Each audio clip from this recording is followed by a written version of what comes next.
Dear beloved friend, as the first light of dawn gently brushes across the sky, and the hush of early morning still lingers in the air, I welcome you into this sacred moment. The world has not yet rushed into its usual pace. The streets are quiet. The sun has only just begun to stretch across the horizon. And in this stillness, something eternal is waiting to be heard. This is the hour where heaven feels closest, where the soul is most awake, and the voice of God can be felt with clarity and peace. It is not by chance that you are here, listening in this tender hour. Something within you has stirred. Perhaps you woke up with questions that ache for answers. Perhaps a quiet longing in your spirit has drawn you here, longing for comfort, clarity, or strength. Whatever it is, this moment is for you. I once met a woman who used to rise before sunrise every morning, not because she had the time or strength, but because her heart could not bear the weight of another anxious day without first pouring it out before the Lord. She had lost her husband suddenly. Her finances were crumbling. Fear had made a home in her chest. She would sit in silence before the world stirred and whisper into the morning, "God, if you are real, speak to me. Show me you are still here." She was not loud, she was not eloquent, but her honesty filled the room, and day by day, not with thunder, not with flashes of miracles, but with small signs, quiet strength, and a growing peace, she began to heal. Her mornings became her sanctuary, her prayers became her lifeline, and what once was sorrow turned into a testimony of hope. Perhaps you are in a place like that. Perhaps your soul is tired. You may be carrying burdens no one else sees, or fears you try hard to silence in the business of life. But now, in this very moment, there is space for you to be still. There is a divine invitation not to perform, not to pretend, but to be present. You do not need perfect words. You do not need all the answers. You just need a willing heart. Prayer is not a religious routine. It is a lifeline, a sacred bridge between your fragile heart and God's eternal strength. It is not just about asking for things. It is about communion, realignment, restoration. It is the act of returning again and again to the one who sees you, knows you, and still calls you beloved. Today, we are going on a journey together, a long and sacred one. Not rushed, not shallow, but deep, honest, and filled with the language of the soul. This prayer is not meant to be heard once and forgotten. It is meant to be lived, chapter by chapter, layer by layer. Each word is crafted to guide your heart, your mind, your spirit into deeper waters, into freedom, healing, peace, and strength. Through 24 chapters, we will walk hand in hand with the promises of God. We will declare His truth over our pain, His power over our weakness, and His light into every place of shadow. You might be asking, will this truly change anything? And to that I say, yes. Not because the words are magical, but because faith moves the heart of God. Because prayer releases heaven's power into earthly battles. Because when even one heart dares to believe, Mountains begin to move. Chains begin to break. Hope begins to rise.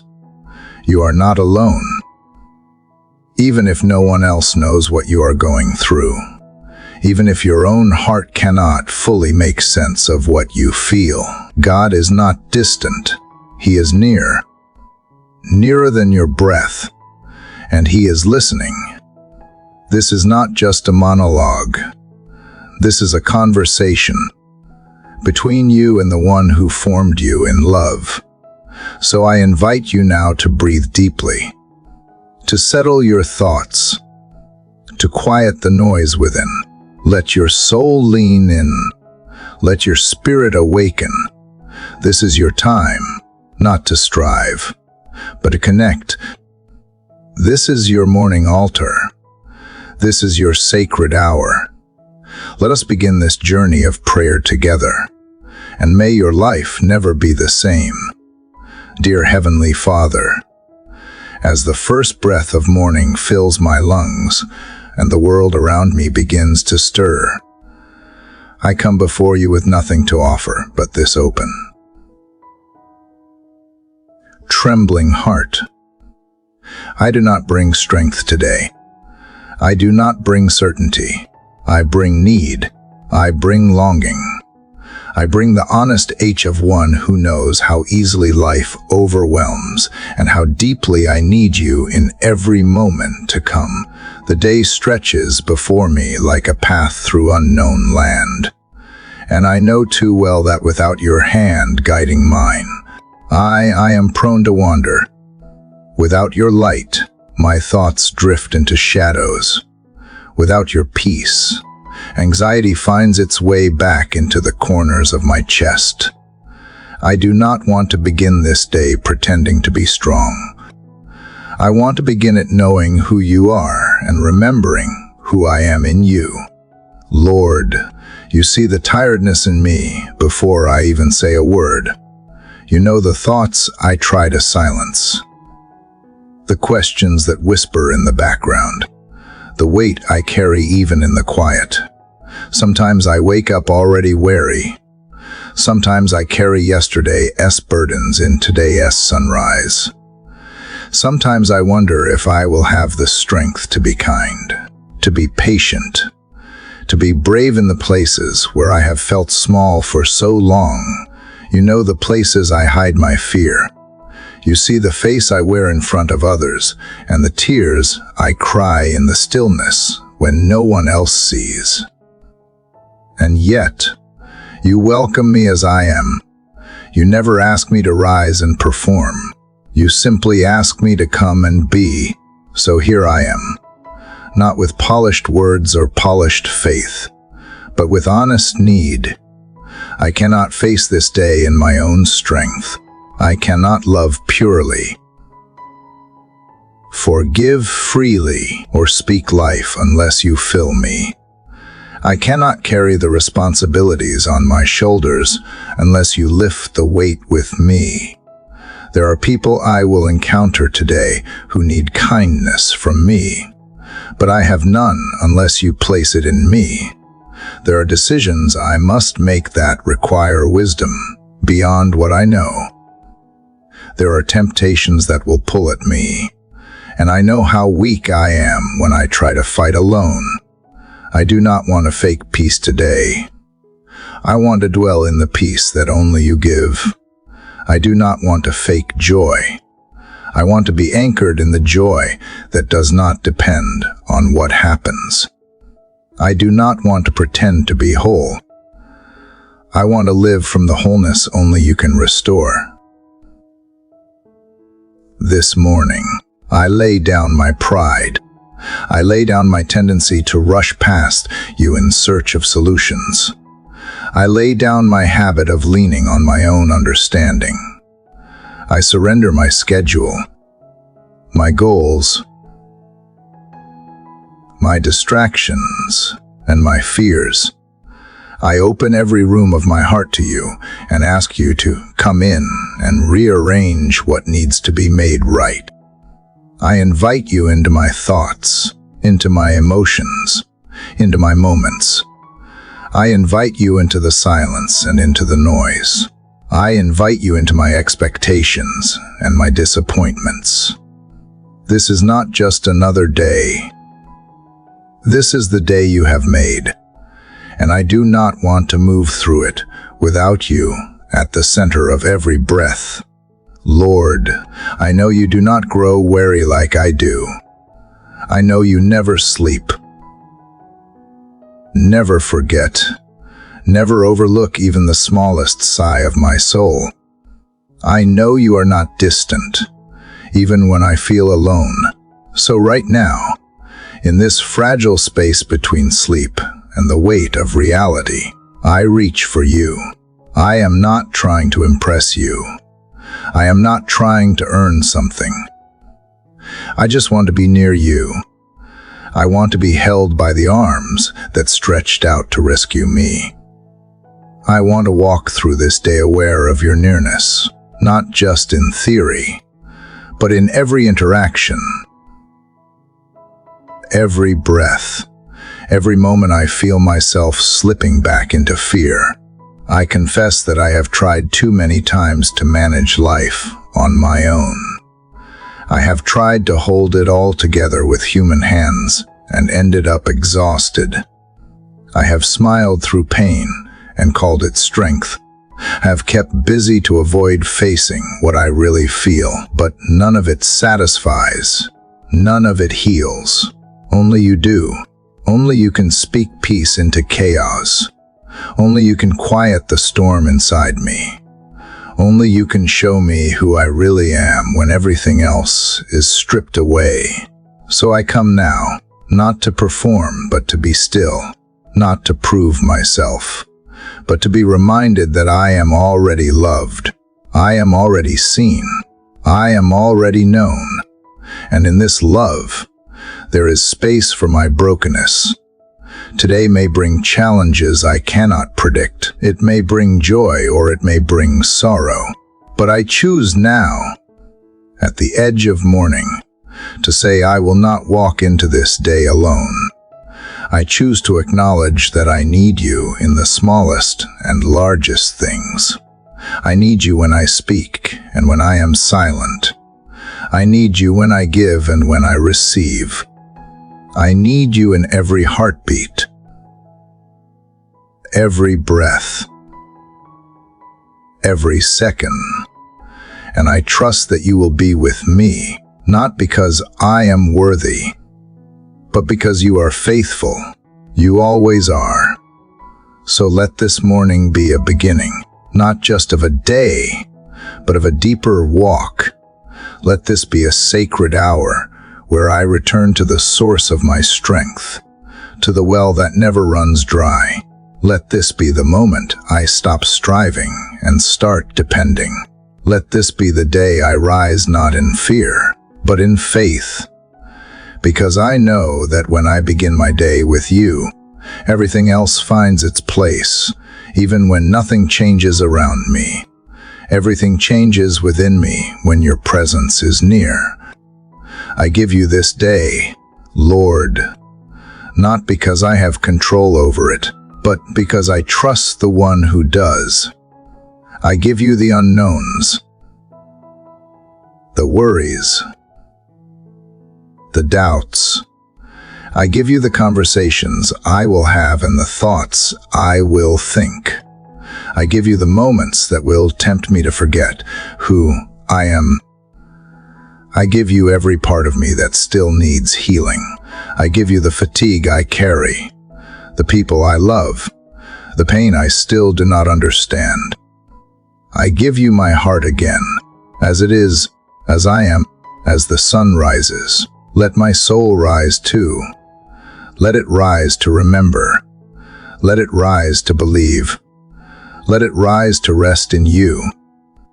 Father, as I remain in this stillness with you, I feel how much I need to go deeper. I do not want to simply pause at the edge of your presence. I want to be known in the places I have hidden.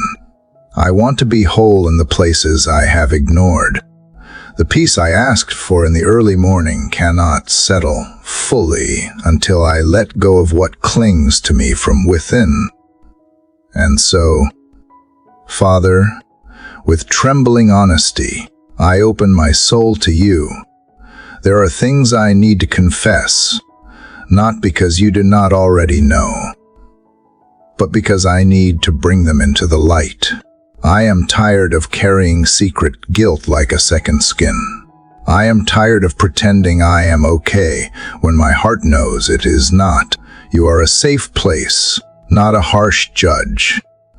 You are a gentle Father, and I know you receive me not with condemnation, but with arms wide open. Lord, I confess the thoughts I have allowed to stay too long in my mind, the ones that twist truth and invite fear, the ones that compare and criticize, the ones that I try to excuse as harmless, but which I know slowly poison my peace. I confess the words I have spoken in irritation, in haste, in selfishness. I remember the silence I kept when I should have spoken life. I recall the moments I turned away when love was needed most. Father, I confess the attitudes I hold deep down, the pride that rises quietly, the resentment I have not released, the bitterness that clings even though I claim to have forgiven. I confess the ways I have loved my comfort more than your will, the times I have chosen distraction over devotion, and the hours I have spent with everything but you. These sins are not just mistakes, they are stains. They cling, and I feel them. Even when I try to move forward, they whisper that I am unworthy, that I am disqualified, that I am too far from where I should be. But your mercy is stronger than shame. Your grace is deeper than my deepest failure. I do not ask to be excused. I ask to be cleansed. Wash me, Lord, not only on the surface, but deep within where no one else sees. Let your forgiveness not just cover me, but change me. Take the guilt I carry and bury it where it can no longer speak. Take the fear that follows my failures and silence it with truth. You do not bring me into this holy place to shame me. You bring me here to restore me. I know you are not surprised by my brokenness. You saw it long before I admitted it. You know the wounds behind the sins. You know the stories behind the choices. And still, you invite me close. Still, you call me beloved. So I give you the weight of it all. The sins I try to forget, and the ones I can stop remembering. The ones others saw, and the ones no one ever will. The moments I fell short, and the patterns I have not yet broken. I bring them to you now, not to justify, but to surrender. I ask you to create in me a clean heart. Not just a heart that behaves better, a heart that beats in rhythm with yours, a heart that longs for what you long for, a heart that loves righteousness not because it is right, but because it brings me closer to you. Father, I ask you to renew my mind. Let the thoughts that have grown comfortable in darkness be brought into light. Replace self-criticism with truth. Replace accusation with assurance. Replace confusion with clarity. I ask you to purify my desires. Let what I crave be what honors you. Let what I chase be what lasts beyond this day. Let what I treasure be shaped by eternity and not by impulse. Cleanse me, not just from what I have done, but from what I have become when I walked apart from you. Bring me back, not to the person I once was, but to the person you designed me to be all along. I do not want to carry yesterday's weight into today. I do not want shame to speak louder than grace. I do not want sin to sit where your Spirit should dwell. So I make room. I surrender what I have tried to fix on my own. I stop pretending. I stop hiding. I stop defending. And I simply come as I am. I ask for a fresh start that only you can give. I ask for a clean slate that only your mercy can write upon. I ask for eyes to see myself, not through the lens of guilt, but through the eyes of a Father who never stopped loving me, not even in my worst moments. If I must grieve what I have done, let it be a grief that leads to repentance and not to despair. If I must face the consequences of choices made, let me do so hand in hand with the God who redeems. If I must learn to walk in freedom, let it be step by step, knowing I'm not walking alone. Let your kindness lead me not only to tears, but to change. Let your patience not only comfort me, but call me higher. Let your holiness not drive me away, but draw me closer. This morning, I do not ask to forget my sins. I ask to remember the mercy that met them. I do not ask to pretend I have never fallen. I ask to live from the place where you lifted me. I do not ask to hide my scars. I ask to let them speak of grace. There is nothing in me too broken for you to restore. There is no place in me too dark for your light. There is no shame that your love cannot overcome. And so I lay it all down. Every regret, every failure, every hidden thing, I bring it into the open. I place it at your feet. And I wait not for punishment, but for peace. Father, I believe you hear this cry not with anger, but with tenderness. I believe you bend near to the humble, not to humiliate but to heal. I believe that even now, you are cleansing me not because I deserve it, but because you delight to redeem. I believe that when I rise from this place, I do not rise alone. I rise forgiven. I rise renewed. I rise with nothing left to hide. And I rise knowing that the past no longer defines me. Only your grace does. So as I step into this new day, let it be with a heart that has been washed in mercy. Let it be with a spirit that no longer looks backward in fear but forward in hope. Let it be with the quiet joy of one who knows that no matter where I have been, your love is greater still. I thank you for loving me too much to leave me in the dark. I thank you for meeting me in this honest place. I thank you for giving me a new beginning before the sun has even reached its highest point. You are not only the God of my mornings, you are the God of second chances, and I will walk this day in the freedom only you can give. Father, having laid before you my weakness and confessed what weighed upon me, I now turn to the fragile reality that surrounds me each day. I do not live in a world untouched by danger. I step into a day that holds threats I cannot predict and battles I cannot see. My heart knows how easily fear can creep in when I think about what may come against me. And so I bring to you this cry for protection. Father, I do not seek safety in walls or weapons.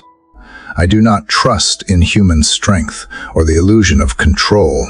I seek safety in you alone. You are the one who shields me when storms rise. You are the one who guards my steps when the ground beneath me feels unsteady.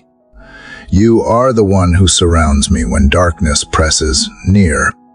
I remember the times when fear nearly paralyzed me, when it seemed like the shadows were louder than your promises. And yet, Each time, I found that I was not destroyed. I found that though trouble pressed hard, it never had the final word. I survived because you were there. I endured because your hand was unseen but unshakable. So today, as I rise to face whatever lies ahead, I lean not on my own power, but on your presence that has never failed me. Father, I ask you to place a hedge of protection around my life. Guard my mind against the lies that whisper doubt, shame, or despair. Guard my heart from being overwhelmed by fear or pierced by bitterness. Guard my body from harm, disease, and accidents that I cannot foresee. Guard my steps so that wherever I walk in safety, not because the path is easy, but because you go before me. Protect me from the plans of those who wish me harm, from words spoken against me, and from traps set in secret. Protect me also from the subtle dangers that look harmless but seek to lead me astray. I know that real danger is not only what is outside, but what can stir within. Temptations, distractions, and doubts often come dressed as harmless thoughts. So I ask, Father, build around me not only a shield that blocks the enemy's arrows, but a shield that preserves my inner life. Cover me with your peace when anxiety strikes. Surround me with your truth when lies press close. Shelter me with your love when loneliness tries to convince me that I am forgotten. Let me dwell under the shadow of your wings, where no harm can destroy the soul you have redeemed. I picture myself walking into today with armor not of my own making, but given by you. A helmet guarding my mind, a shield defending against attacks, a covering so complete that even when fairy darts are aimed, they cannot touch the core of who I am in you. And when I am too tired to hold the shield high, I trust that you hold me instead. My safety does not depend on my strength to fight, but on your faithfulness to keep me. Father, I ask not only for my protection, but also for the protection of those I love. I cannot always be with them. I cannot watch them every hour or guard them from every harm, but you can, so I place them into your care. Surround my family, my friends, and those I hold dear with your presence. Watch over them in their going out and their coming in. Keep them safe from harm that lurks unseen and from burdens too heavy to bear. Let your angels stand guard around their lives as they go about their day. I also bring before you those moments when fear grips me, not because of what has happened, but because of what might happen. The unknown often feels heavier than the present. In those moments, remind me that nothing surprises you. Remind me that no threat, no danger, no storm is greater than your hand. Even if the ground shakes and the winds howl, you remain unshaken. You remain the fortress I can run to. You remain the rock that cannot be moved. So, Father, when fear comes knocking today, let me answer not with trembling but with trust. Let me remember that you are closer than the threat, stronger than the enemy, and greater than the storm. Let me carry this awareness like a shield over my heart, so that even when I hear the noise of battle, my soul rests in peace. For I know that protection is not the absence of trouble, but the presence of God in the midst of it. I confess that sometimes I look around and wonder why harm still comes, why pain still touches even those who love you. But even in those questions, I remember that protection is not always about being spared from every wound. Sometimes it is about being held through the storm, kept from destruction, preserved when everything else breaks.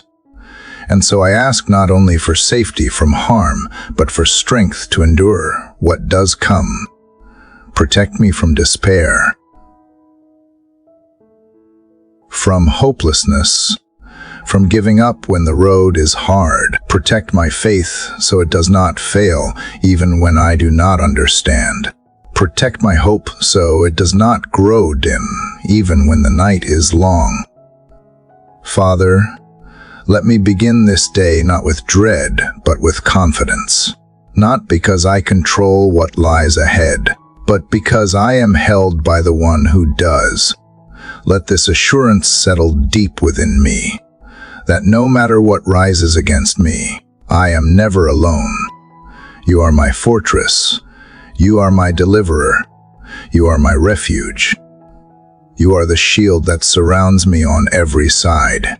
And with you, I can walk into this day not in fear, but in quiet strength, knowing that my life rests securely in your hands. Father above, after lifting my cry for protection, I feel the weight of memory stirring within me. It is not enough to only ask for safety in the present moment.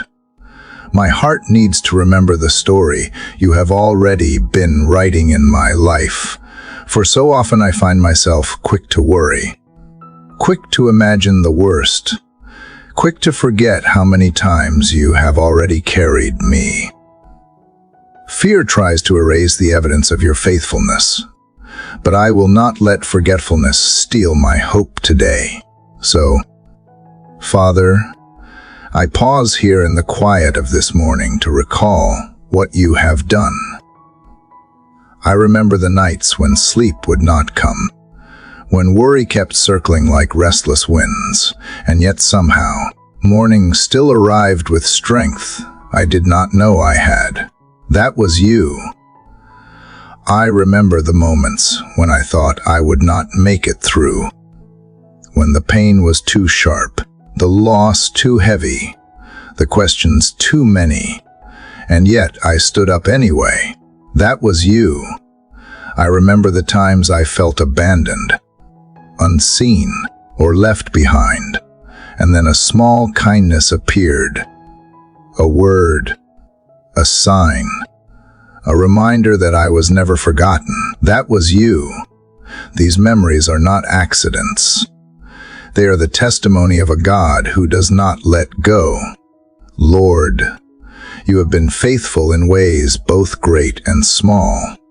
I can see it in the big deliverances, when chains broke suddenly and doors opened where there was no way.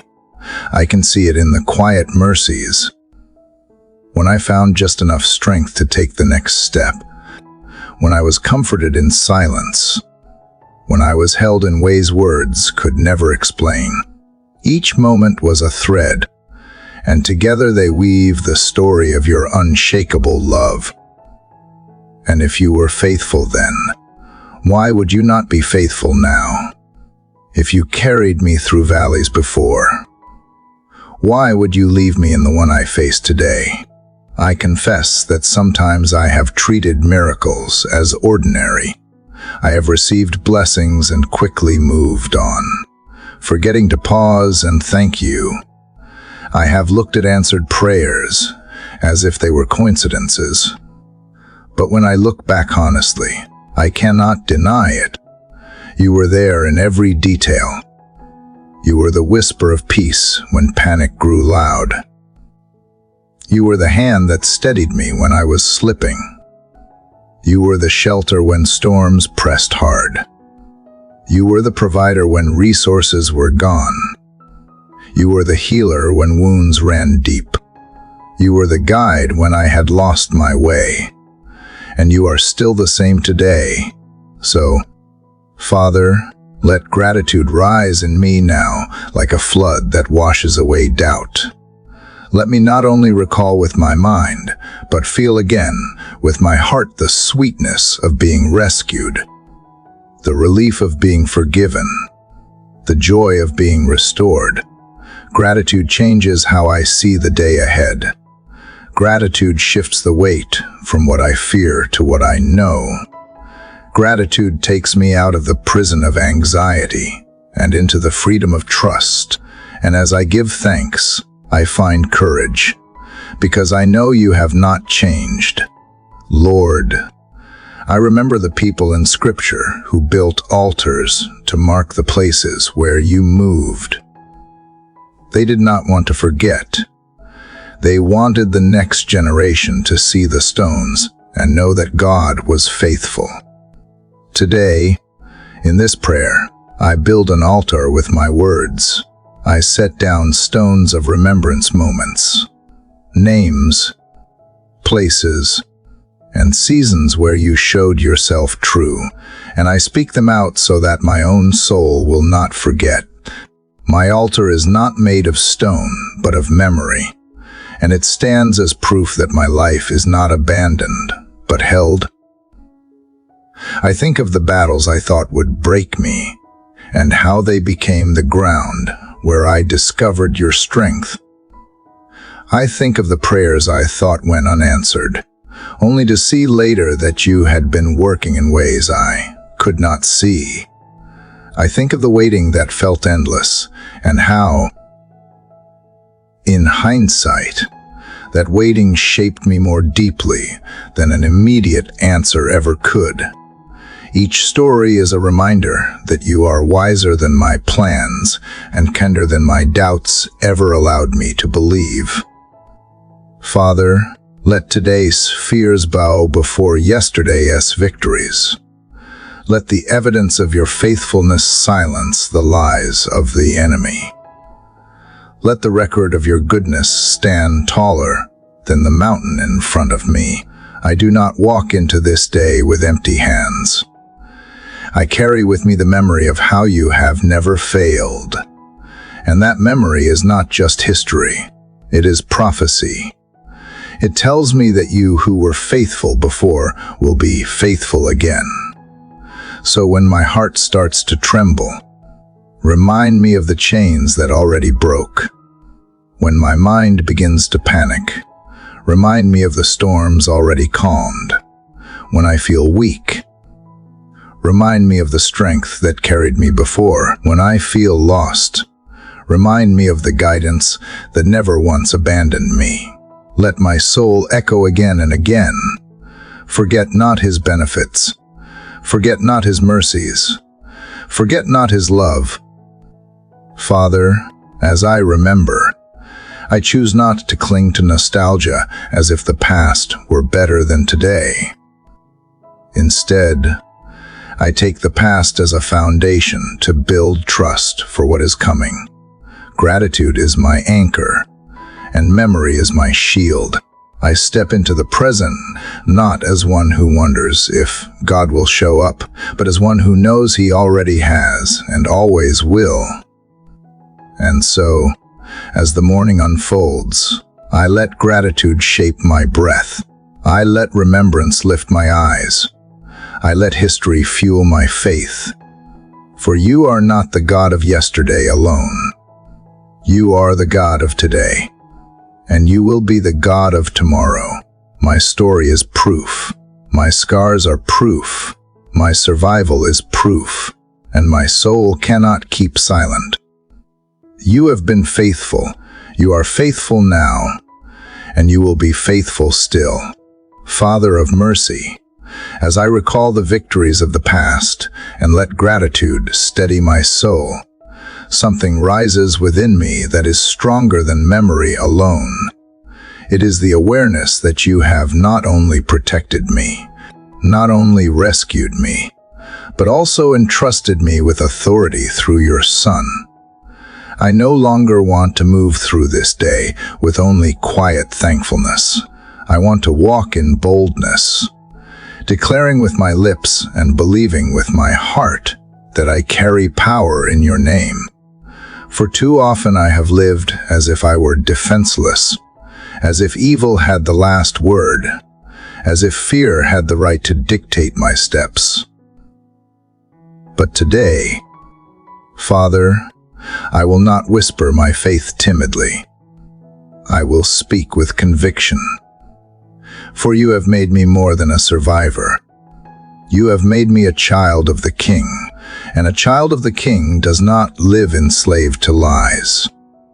I declare that every spirit of fear that tries to hover near me has no place here. I stand on the truth that your perfect love drives out fear, and I will not bow to its voice. I declare that discouragement cannot chain me, because my hope is anchored beyond shifting circumstances. I declare that shame has no authority over me, because Christ's sacrifice has already written forgiveness in permanent ink. I declare that despair must flee, because joy has been planted deep where no storm can uproot it. These are not empty words. They are weapons forged by truth, and I wield them not by my own power, but by the authority of the cross. Father, I picture the authority you have given me as light pressing against darkness. Wherever I walk, that light goes with me. Wherever I speak, that truth is enforced. Demonic lies may hiss, but they cannot stand when the name of Jesus is spoken with faith. Temptation may knock, but it cannot rule where your spirit dwells. Oppression may attempt to press down, but it cannot survive where freedom is declared in your authority. I do not stand in this day hoping to be spared. I stand knowing that nothing formed against me will succeed, because your word cannot be broken. I admit that there have been times I shrank back, times I avoided confrontation, times I thought it was easier to endure quietly rather than resist boldly. Yet even in those moments, you reminded me that silence in the face of lies gives them space to grow. So today I choose differently. I choose to raise my voice, not in anger, but in faith. I choose to remind the enemy of what he already knows, but hopes I forget that he was defeated long ago, that his schemes are fragile, that his future is sealed, and that I stand covered by the blood of Jesus. Father, I speak over my home, and I declare that it is a place of peace, not confusion. I speak over my mind, and I declare that it is guarded by truth, not tormented by lies. I speak over my body, and I declare that it is a temple of the Holy Spirit, not a playground for fear or sickness. I speak over my relationships, and I declare that they are covered by grace, not torn apart by division. I speak over my steps, and I declare that they are ordered by you, not manipulated by darkness. These declarations are not wishful thinking. They are grounded in the authority you gave when Christ rose from the grave and proclaimed victory. Father, let this boldness not be a passing moment, but a way of living. Let me rise each morning not wondering if I can make it, but declaring that through Christ I already have. Let me face challenges not as someone who is barely surviving, but as someone who carries heavenly authority into earthly struggles. Let me remember that authority is not about volume or force, but about faith. It is not about me proving my strength, but about me trusting yours. When I speak in your name, mountains move not because I am powerful, but because you are. I declare that no scheme, no curse, no accusation has permission to linger where your spirit reigns. I declare that generational chains break when confronted with your truth. I declare that every voice of condemnation is silenced by the voice of the one who calls me beloved. I declare that every dark shadow is pierced by the light that cannot be extinguished. And I will not stop declaring, because silence gives space to lies, but proclamation releases freedom. Father, I ask you to teach me to walk in this authority with humility. Let me never mistake boldness for arrogance. Let me never forget that the power is yours alone. Let me remember that I am not above others, but called to serve them. Let me carry this authority not like a crown of pride, but like a torch of light, shining into places where others are still bound, so that they too may see freedom. As this day unfolds, I step forward as one who knows who I am in Christ. I am not a prisoner to fear. I am not a victim of circumstances. I am not defined by failure. I am a carrier of divine authority, clothed in truth, filled with the Spirit, walking under the banner of victory.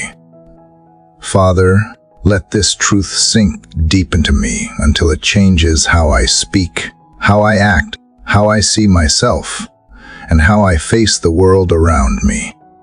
For the enemy may roar, but he is already defeated. Darkness may threaten, but light already shines. I will not bow to intimidation. I will walk in boldness, declaring the authority that you, Father, have placed within me through Christ my Lord.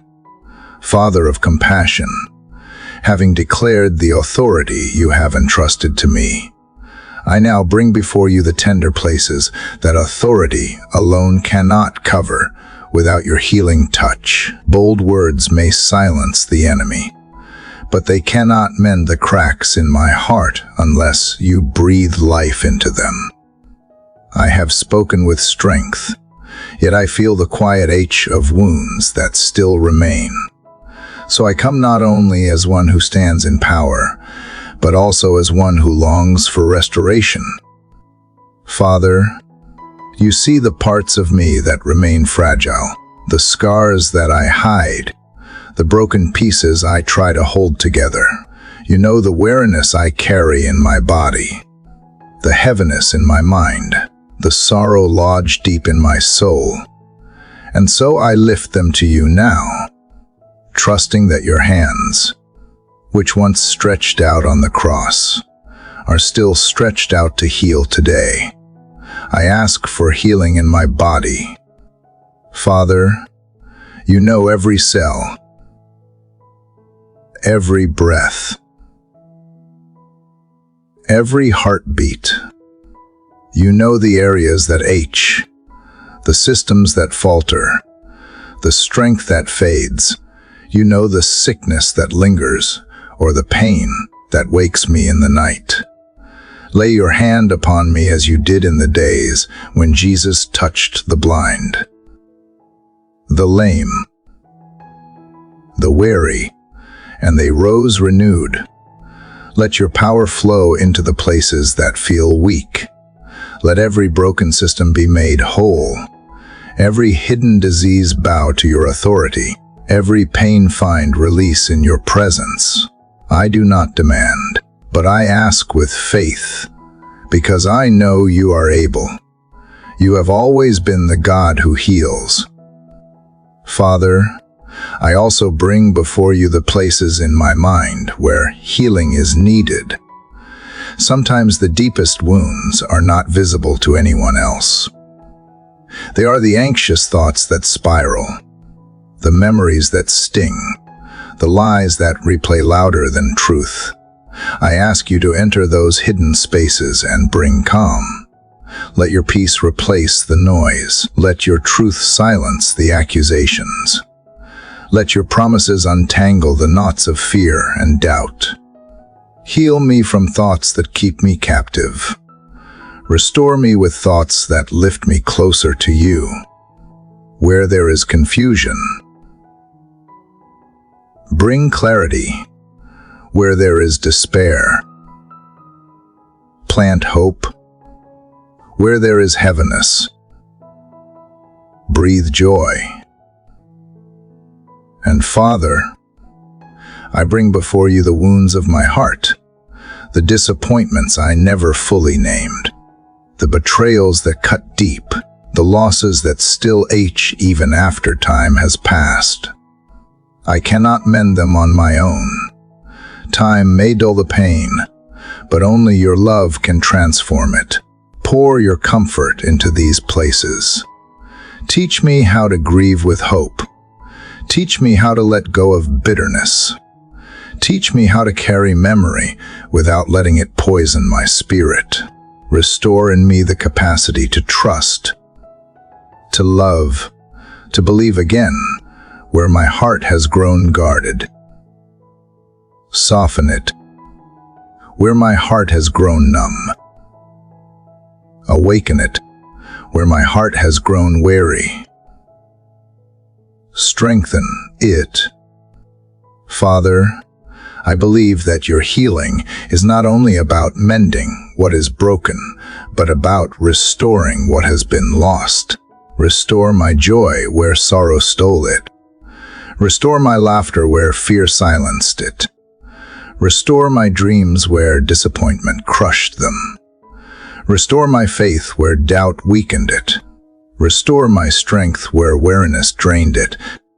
You are not only the healer of wounds, but the restorer of lives. You do not only bind up broken pieces. You make them whole. You make them new. I remember how the scriptures tell of the woman who reached out just to touch the hem of Jesus' garment, believing that one touch was enough. I come with that same desperation and faith.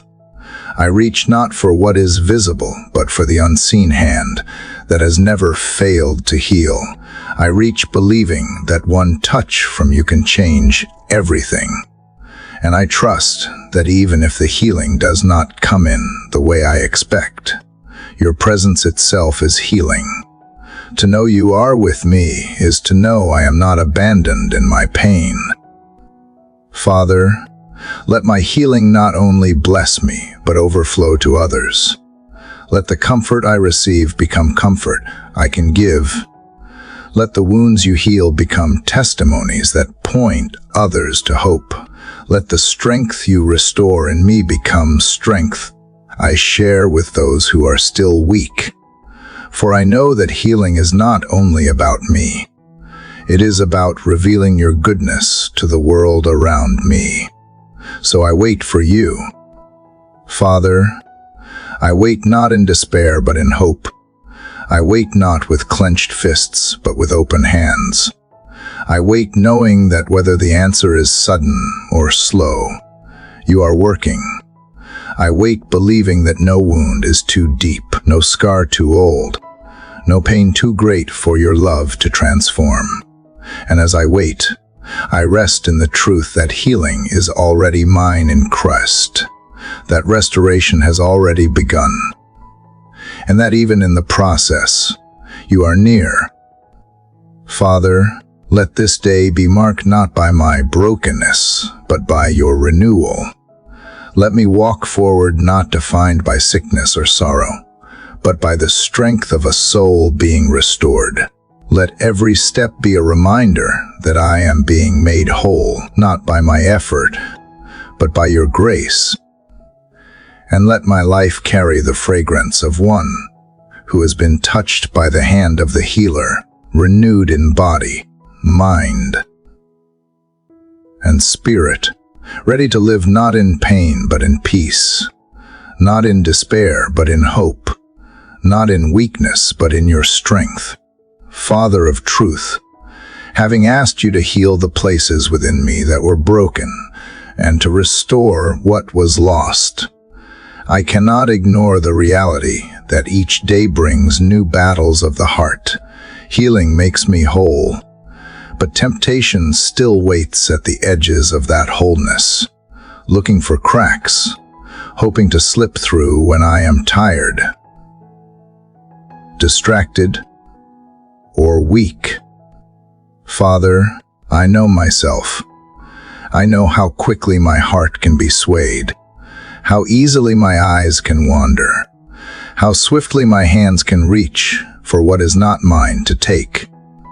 And so, before I step further into this day, I ask you to clothe me with strength to resist what seeks to lure me away from you. Temptation does not always come as obvious. Darkness, often it wears the mask of comfort, the disguise of convenience, the voice that says no one will notice, no one will care, no one will know. Sometimes it comes in the form of anger that tempts me to lash out instead of forgive. Sometimes it comes in the subtle pride that tempts me to think I am better than another. Sometimes it comes in the exhaustion that tempts me to give up prayer, to give up hope, to give up believing you are near.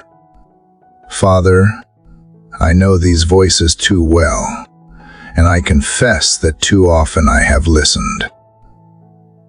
But today, I ask you to strengthen me to listen only to yours. I do not want to live this day at the mercy of my impulses. I do not want to drift wherever my desires pull me. I want to stand steady, anchored in truth, guarded by your Spirit. Teach me, Father, to recognize temptation for what it is.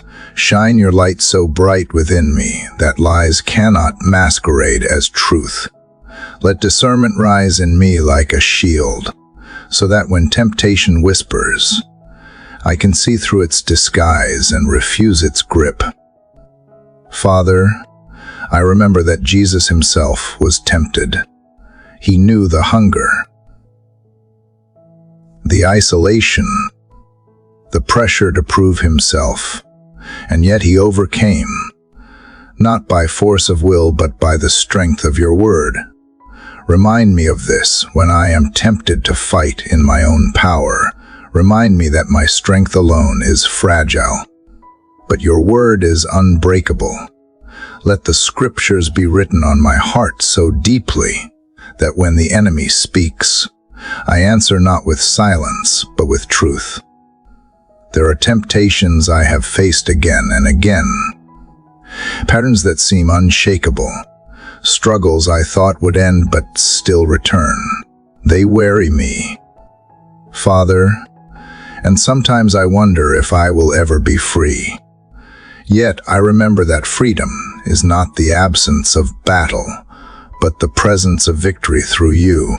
So I ask not only for strength in this moment, but for endurance to keep resisting. I ask that you break the cycle where I have felt trapped. I ask that you lift me up each time I fall so that failure does not define me, but your grace does. Father, I bring before you the hidden temptations of my heart, the ones no one else sees, the envy that lingers when I look at others, the discontent that whispers when life does not go my way, the secret compromises I am tempted to make when no one is watching. These are the battles no one applauds me for fighting, yet they shape the integrity of my soul. Give me courage to fight them honestly. Give me strength to choose you even when the choice feels small. For I know that what is done in secret matters just as much as what is seen. Guard me also from the temptation of despair.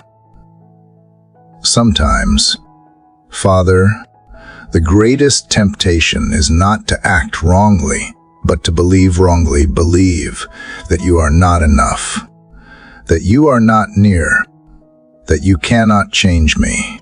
This lie is subtle, yet it is deadly. Strengthen me to resist it.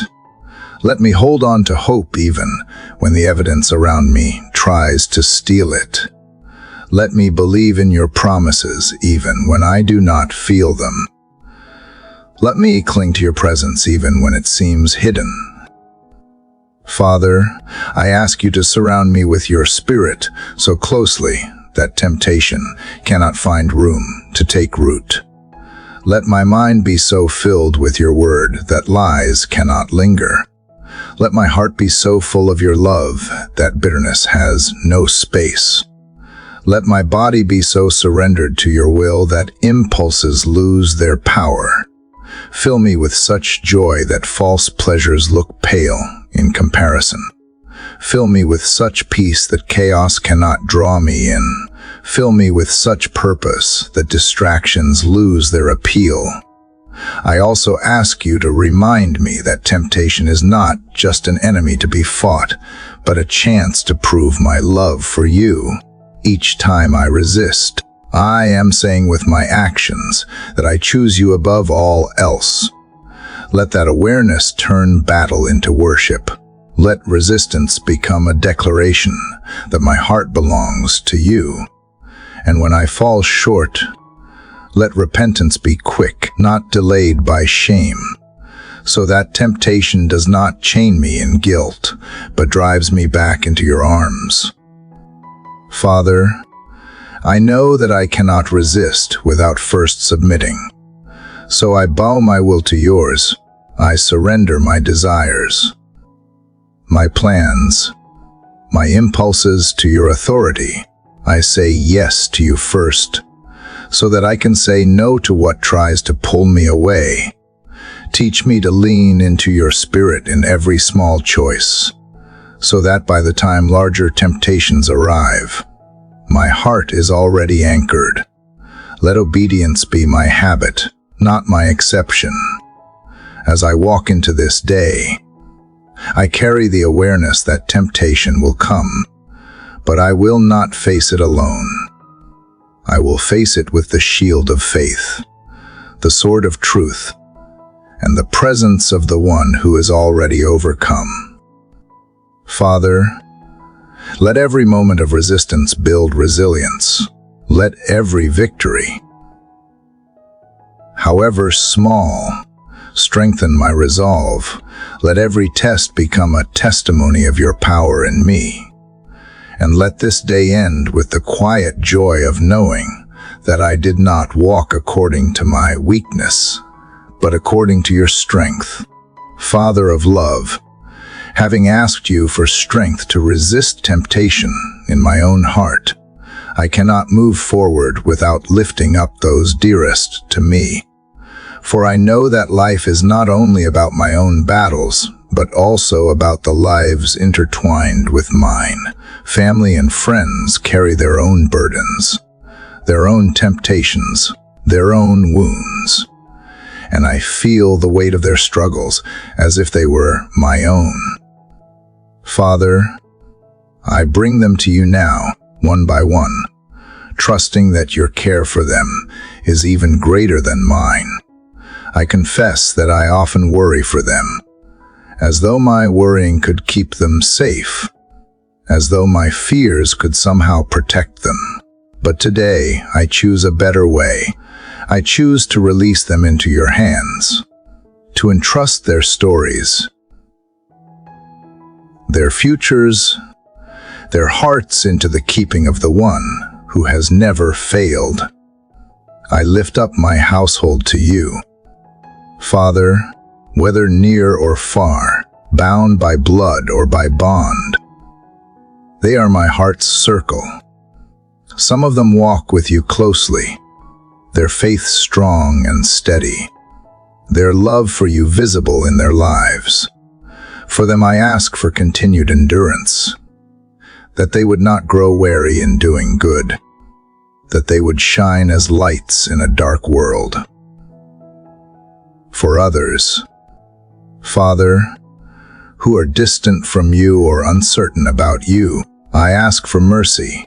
Draw them gently. Speak to them in ways they cannot ignore. Show them glimpses of your love in the ordinary moments of their days. Protect them from lies that blind their eyes. Open doors of hope where despair has settled. Surround them with people who point them toward you. I pray for the children. Father, whether they are mine, in my family, or those I hold close in my heart, guard their innocence in a world eager to steal it. Guard their hearts from growing cold in an age where love often fails. Plant seeds of truth deep within them that no storm can uproot. Let their laughter be protected, their curiosity nurtured, their futures shaped by your wisdom rather than the world's pressure. Teach me to guide them, to model faith in a way that is honest, humble, and real. Where I have failed, fill the gaps with your grace. Where I have lacked wisdom, cover them with your protection. I lift up my spouse, or if I walk this journey alone, I lift up the hope and longing of companionship. For those joined to me, I ask for patience, strength, and unity. Let our relationship be a reflection of your love, marked not by perfection but by grace, by forgiveness, by the daily choice to honor each other. Where there are wounds, bring healing. Where there are conflicts, bring resolution. Where there is distance, bridge it with tenderness. Let love not grow stagnant, but deepen with every season. And if companionship is yet to come, I ask you to prepare my heart and the heart of the one you may send, shaping us both to be reflections of your goodness in each other's lives. I pray also for friends who walk alongside me. Father, I know that friendship is a gift, a reminder that I am not meant to journey alone. For those who encourage me, bless them richly. For those who are struggling, strengthen them. For those who have drifted, draw them back not only to me but to you. Let every friendship in my life be marked by authenticity, by truth spoken in love, by laughter that refreshes, by shared burdens that lighten the load. Guard us from division. Teach us to celebrate one another without envy, and to forgive one another without keeping score. Father, I bring before you those in my family who carry heavy burdens I cannot fix. Some wrestle with sickness, others carry grief that lingers. Some are weighed down by financial strain or broken relationships, and though I long to solve their problems, I cannot. But you can meet them in ways I never could. You can provide what I cannot give. You can comfort in places I cannot reach. You can heal what medicine cannot touch. You can restore what years of conflict have torn apart. So I place them before you now, not demanding how or when, but trusting that your love will cover them. I also ask for protection over my family and friends. Guard them in their travels, their workplaces, their schools, their homes. Guard their minds from lies, their hearts from despair, their bodies from harm. Guard them not only from external dangers, but from the subtle erosion of hope. Let your angels surround them. Let your spirit whisper to them. Let your presence go with them wherever they are.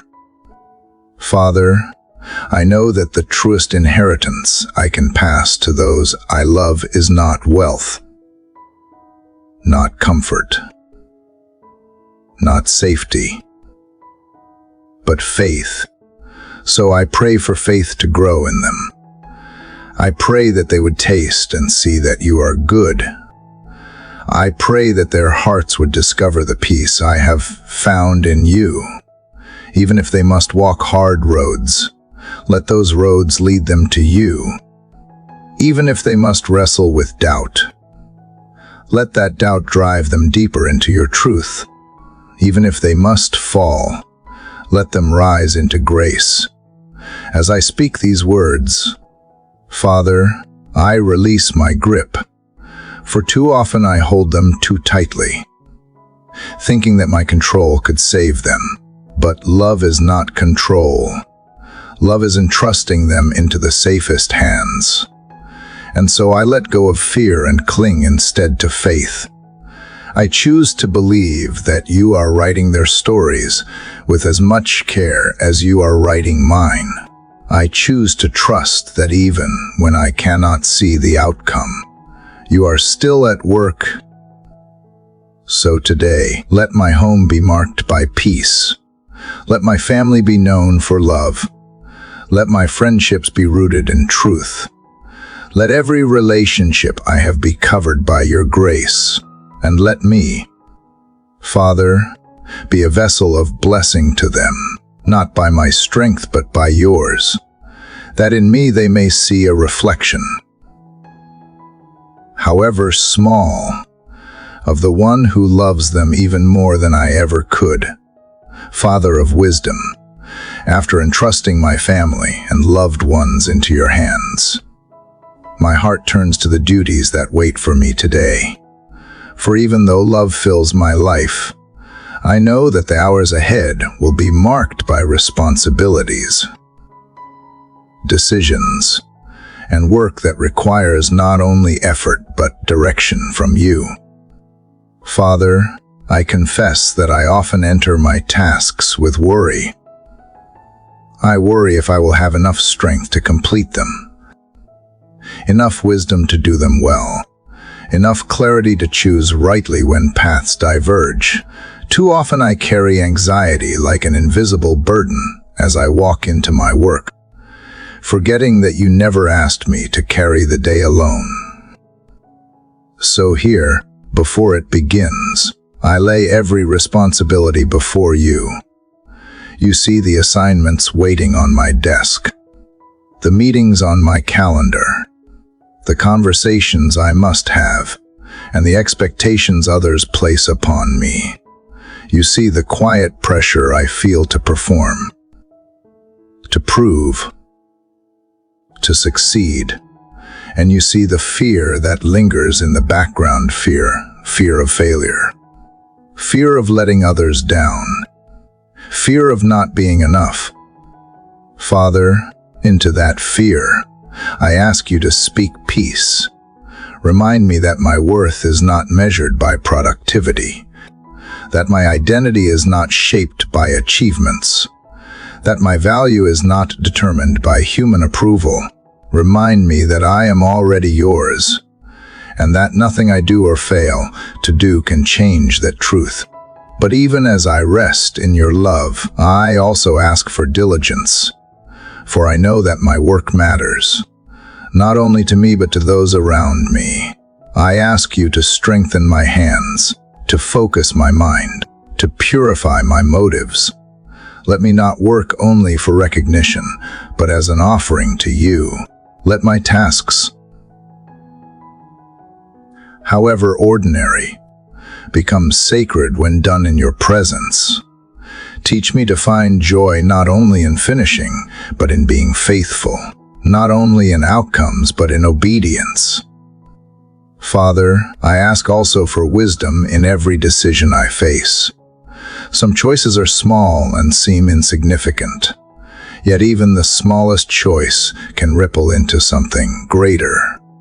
Others are heavy and complex, and I fear making the wrong move. But you are the God who promises to give wisdom generously to those who ask. So I ask, guide my thoughts when I weigh options. Give me discernment to see what is right and what is merely easy. Give me courage to choose what honors you, even when it is costly. And give me patience to wait when clarity has not yet come. I know that my work will not always go as planned. There will be interruptions, frustrations, and unexpected turns. Father, prepare my heart not to see them as obstacles, but as opportunities to trust you more deeply. When delays come, let me not lose my temper, but remember that timing belongs to you. When mistakes happen, let me not drown in shame, but learn with humility. When conflicts arise, let me not speak rashly, but answer with gentleness. Let every challenge become a chance to practice grace. Every difficulty a moment to lean on your strength. Father, I ask for integrity in all I do today. Guard me from cutting corners. Guard me from dishonesty, whether in small things or large. Guard me from speaking words that wound in the heat of frustration. Instead, let me be marked by honesty, by kindness, by excellence that reflects not pride but devotion. Even if no one else notices, let me work as though you are my supervisor, my audience, my king, for in truth, all my work is for you. I also lift up those I will encounter in my workplace or in the course of my duties. Some will come weary, carrying burdens heavier than I know. Give me eyes to see beyond the surface, ears to listen with patience, words to encourage instead of criticize. Some may be difficult, harsh, or unjust. Guard me from bitterness and resentment. Teach me to respond not in kind, but with wisdom and love. Let me remember that each person I meet is a soul you cherish, not an obstacle in my path.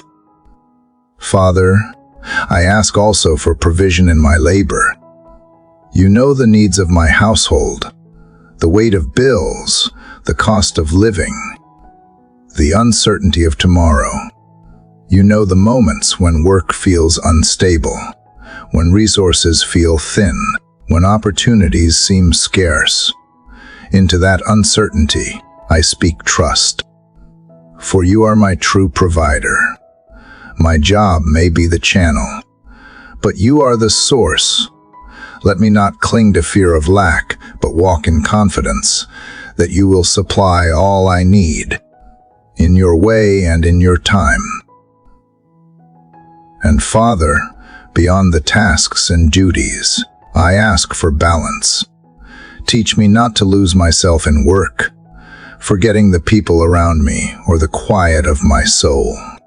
Teach me to rest when the day ends, to release what is unfinished, to trust that you hold what I cannot complete. Teach me to work hard, but also to live fully, to laugh, to love, to breathe in the goodness you place around me. So I begin this day not with anxiety, but with surrender. I place my responsibilities on your altar. I invite you into every meeting, every conversation, every assignment. I ask you to sanctify the ordinary and to make holy the routine. And I believe that as I walk through the hours ahead, I will not walk alone. For you, Father, are my wisdom,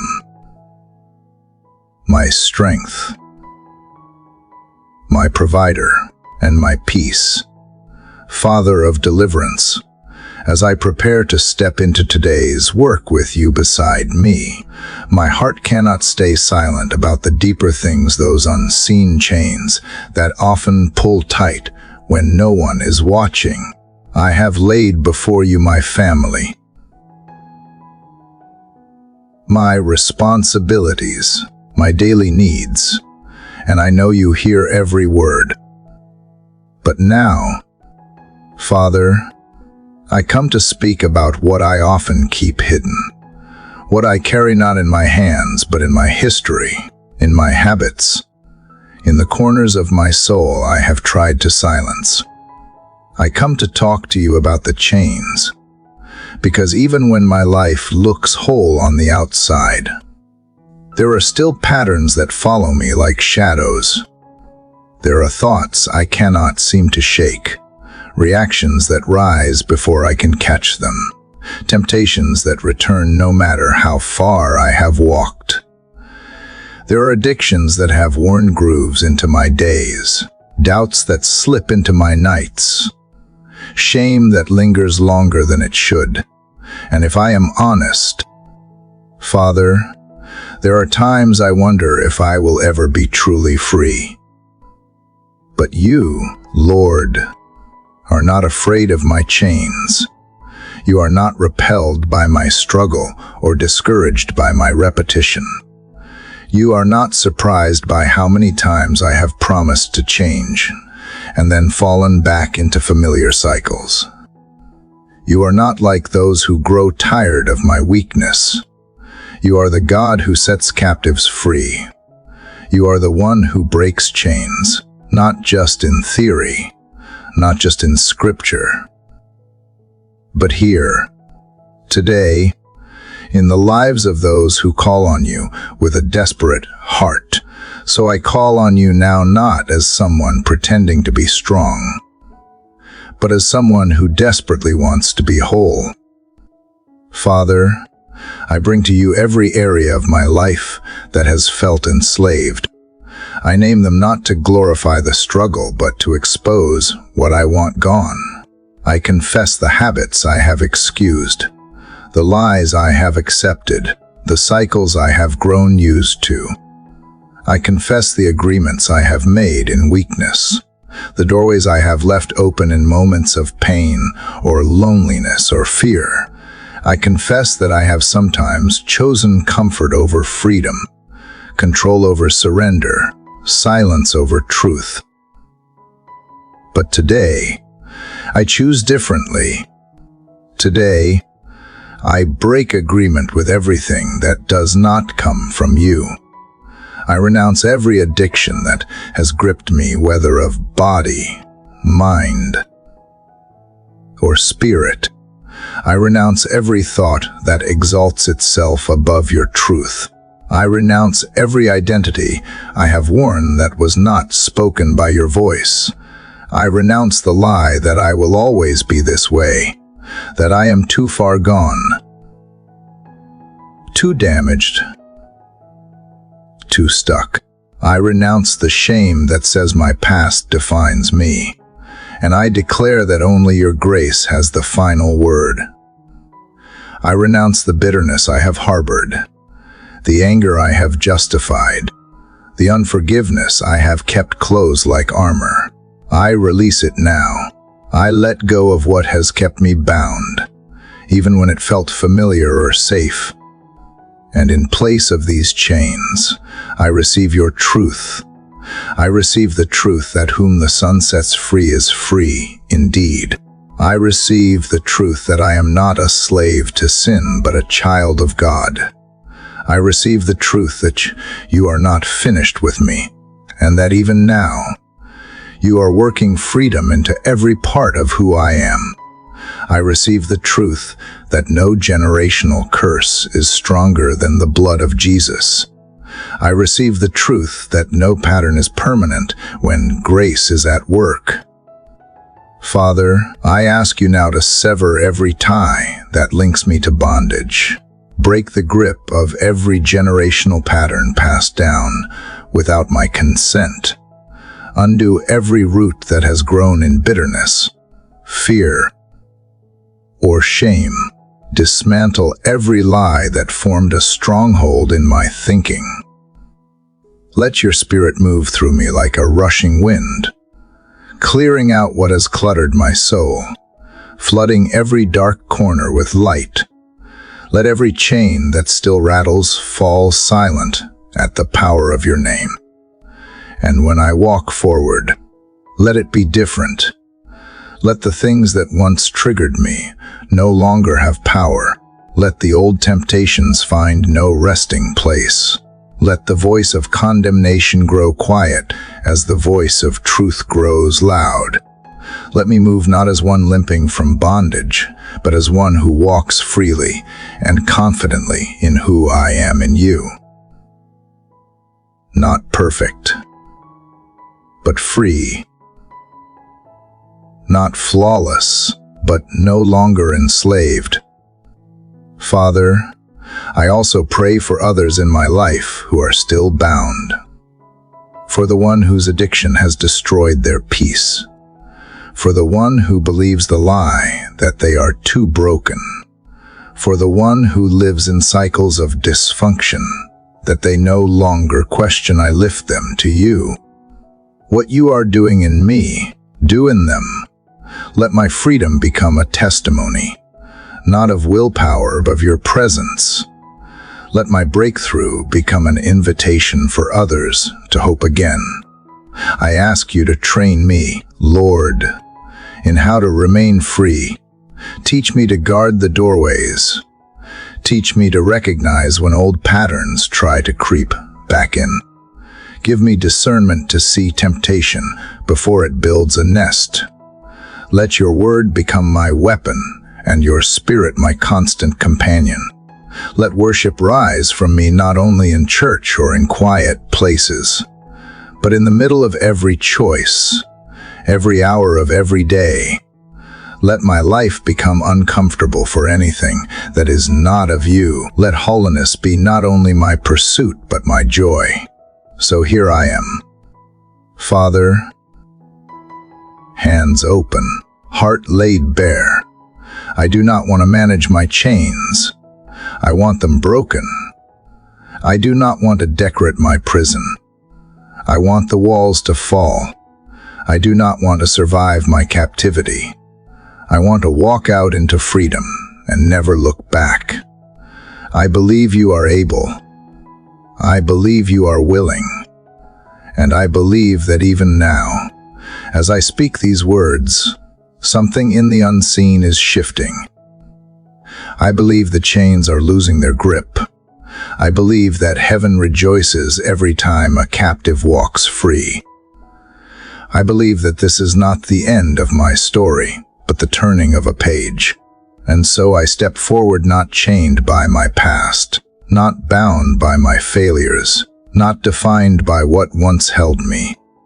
I step forward as one who belongs to the King, as one who has been rescued, redeemed, and set free, not in my own strength, but in yours, not by my own effort, but by your grace, not to prove anything to anyone, but simply to live in the freedom that Jesus paid for, freedom that no chain can undo, freedom that no voice can take, freedom that is mine, now and forever.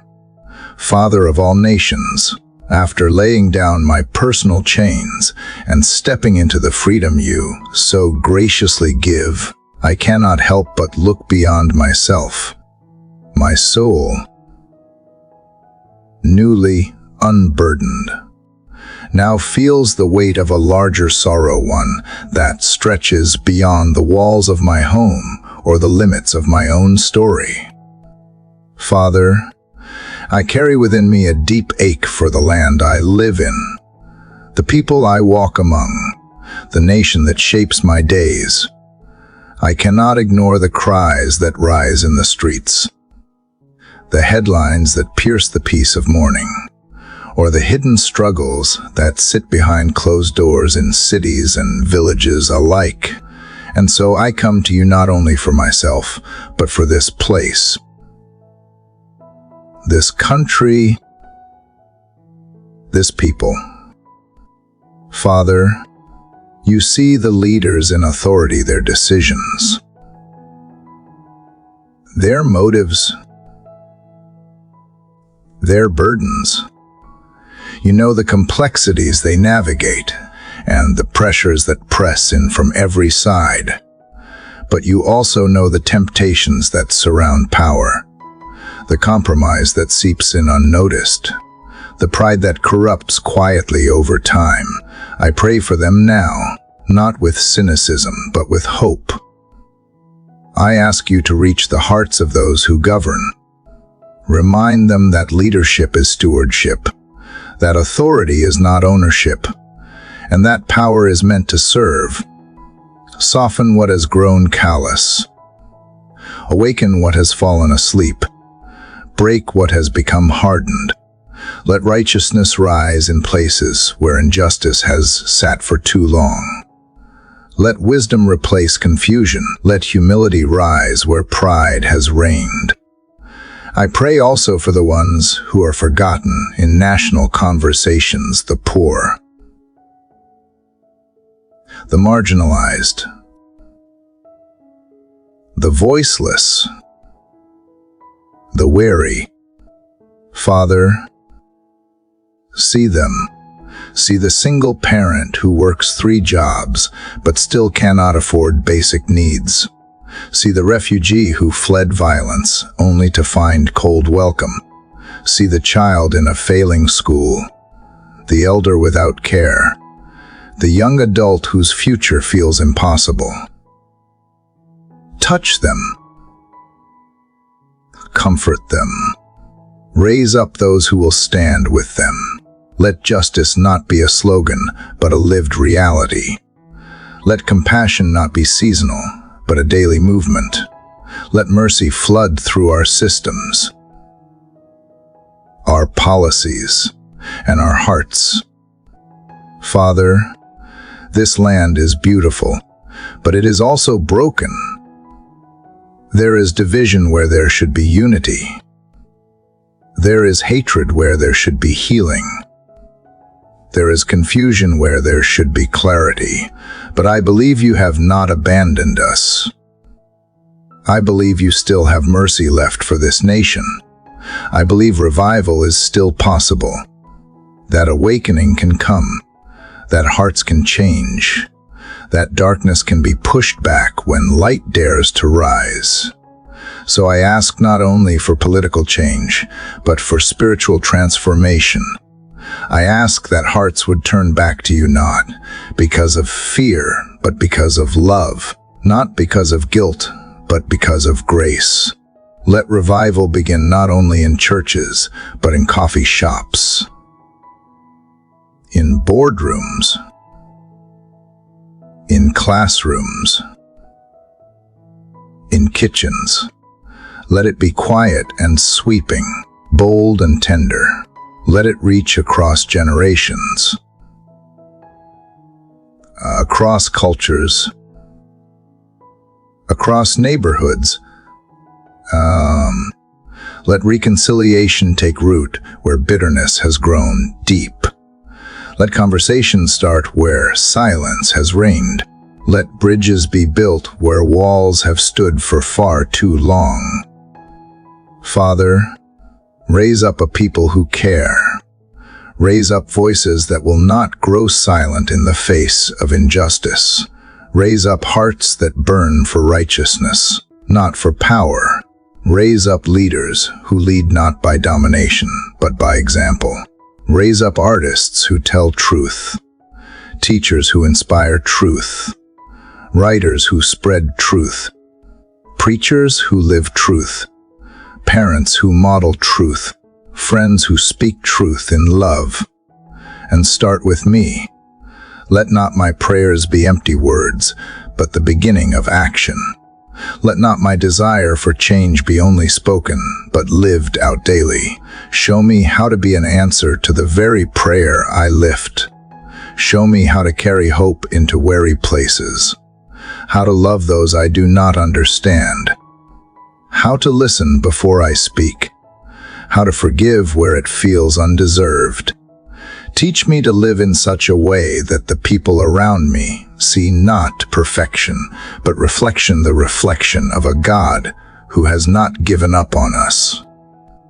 Father, I bring before you the streets where violence shouts louder than peace. I bring before you the homes fractured by addiction, by poverty, by generational pain. I bring before you the schools that lack resources, the hospitals overburdened, the systems that crush more than they lift. I bring before you the spiritual drought that leaves so many searching.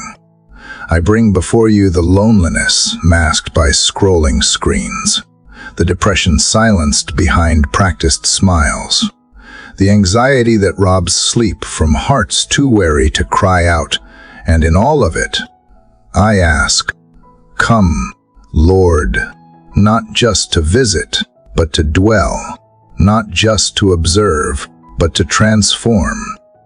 Let your spirit sweep across our land like wind that clears the air. Let your justice roll like rivers that flood every dry and thirsty place. Let your grace pour like rain over the hardness of hearts. Let your name be lifted not as a banner for division, but as a light for unity. Let worship rise in unexpected places. Let repentance begin not in politics, but in hearts. Let healing come not through force, but through surrender. And Father, I pray for those who have grown numb, for those who no longer believe anything can change, for those who have lost faith in leaders, in systems, in people, even in you. Reach them gently. Let them know they are seen. Let them feel the flicker of hope again. Let them find their place in the greater story you are still writing. For you have always been the God of resurrection, the one who brings life from what looks dead, beauty from what looks ruined, redemption from what looks hopeless. So here I am, Father, praying not only for better laws or safer streets or wiser leaders. I am praying for hearts to return to you, for love to be stronger than hate, for hope to be louder than despair, for truth to shine brighter than confusion, and for grace to triumph over all. I believe you are not finished with us. I believe this nation can still rise, not on the wings of pride, but on the knees of repentance. Not with the roar of arrogance, but with the whisper of surrender. Not through might or strategy, but by your Spirit alone. And so I stand in the gap today, not as a spectator, but as a citizen of heaven placed here for such a time as this. I may not have influence in high places, but I have access to the highest, and that is where I place this prayer. That is where I place my hope. That is where I place my nation, in your hands. Father, the only hands strong enough to hold us and gentle enough to heal us.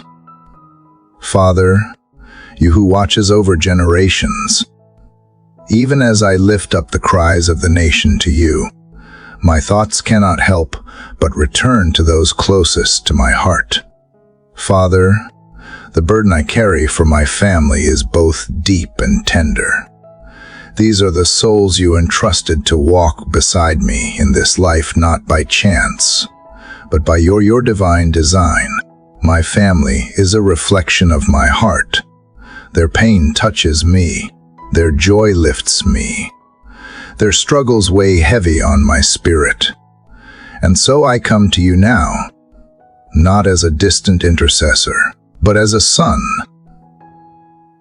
a daughter, a sibling, a parent, a partner, someone who longs to see every member of my household wrapped in your light, walking in your truth, and sheltered in your mercy.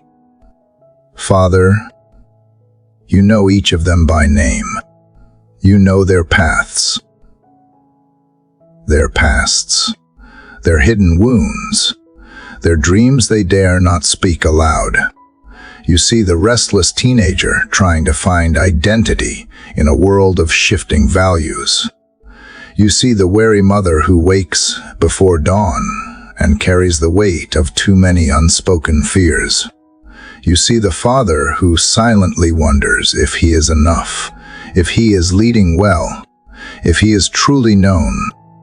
You see the grandparent whose prayers have spanned decades, who still believes in miracles for the next generation. You see the child who watches everything, absorbing love and pain in equal measure, trying to make sense of it all. I bring them to you now, one by one. I name them in my heart. I place them before you, not as trophies I want to display, but as treasures I want protected, not as projects to be fixed, but as precious lives to be redeemed. Father, where there is distance, bring connection. Where there is anger, sow peace. Where there is addiction, break the chains. Where there is misunderstanding, build bridges. Where there is pain, let healing flow like oil upon raw places. God, I know I cannot change anyone, not even those I love most, but you can. And so I refuse to carry what was never mine to control. I choose instead to intercede, to stand in the gap, to believe even when eyes see no evidence, to trust that the same grace that found me can reach them too. You have no favorites, and no heart is too far for your mercy to find. For the family members who do not yet know you, I ask that you would reveal yourself gently but unmistakably. Meet them in the quiet of the night. Speak through the mess and noise of their daily lives. Use unlikely moments to plant eternal seeds. Show them that you are not a religion to perform, but a relationship to embrace. Let them see you in how I love them. Let my life be a mirror that reflects you not in perfection, but in persistence, in humility, in grace that keeps showing up. And for those who know you but feel far from you, who once walked closely but now drift like ships without anchors, I ask you to call them back. Remind them of who they are. Reignite the flame that once burned. Bring to remembrance the times when they felt your nearness. Restore what shame has tried to steal. Restore what fear has tried to silence. Restore what apathy has tried to kill. Let your voice be louder than the lies they have believed. Let your kindness lead them to repentance, and your love lead them home. Father, I pray for peace in my home, not just the absence of conflict, but the presence of calm, a sanctuary kind of peace, the kind that welcomes rather than worries, listens rather than lashes out, embraces rather than escapes. Let our home be a place where laughter echoes louder than regret, where forgiveness is freely given, where tears are not hidden, where truth is spoken kindly, and grace is the language we all learn to speak fluently. Cover our dwelling place, Lord. Guard it against spiritual attacks, emotional storms, and divisive spirits. Place angels at our doorposts. Fill the atmosphere with your presence so tangibly that even the weary feel comfort when they walk through. Saturate the walls with worship, the air with gratitude, and the floor with prayers that have been whispered in faith and shouted in desperation. Let no argument or bitterness take root. Let no hidden sin grow in darkness. Let no pride divide what you have joined together.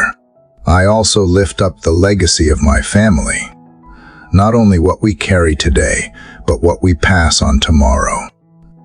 Father, may generational curses be broken in your name. Let cycles of abuse, addiction, neglect, or fear be cut off at the root. Let a new story begin with us, one of faith, of courage, of resilience, of trust in you. I pray for children and children's children, even those not yet born. May they inherit blessing, not brokenness. May they walk in light we fought to preserve. May they rise on the prayers we plant today. Let my words to them be seasoned with grace. Let my actions speak louder than my intentions. Let my failures be lessons, not legacies. Let them know that love is not only spoken but shown. And when I fall short, and I will let them see how I return to you again and again, not with pride, but with a heart that never stops seeking. Father, teach me to forgive family members who have hurt me, who did not know better or could not love rightly, because they were never shown how. Free me from the chains of resentment. Show me how to love without conditions. Help me set boundaries without bitterness. Speak truth without cruelty. Extend grace without fear. Remind me that reconciliation does not always look like restoration, but it always begins in the heart.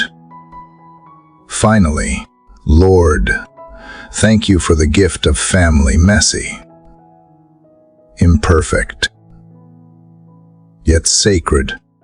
Thank you for making us not only flesh and blood, but spirit and story. Thank you for weaving together generations into a tapestry that only you can see fully.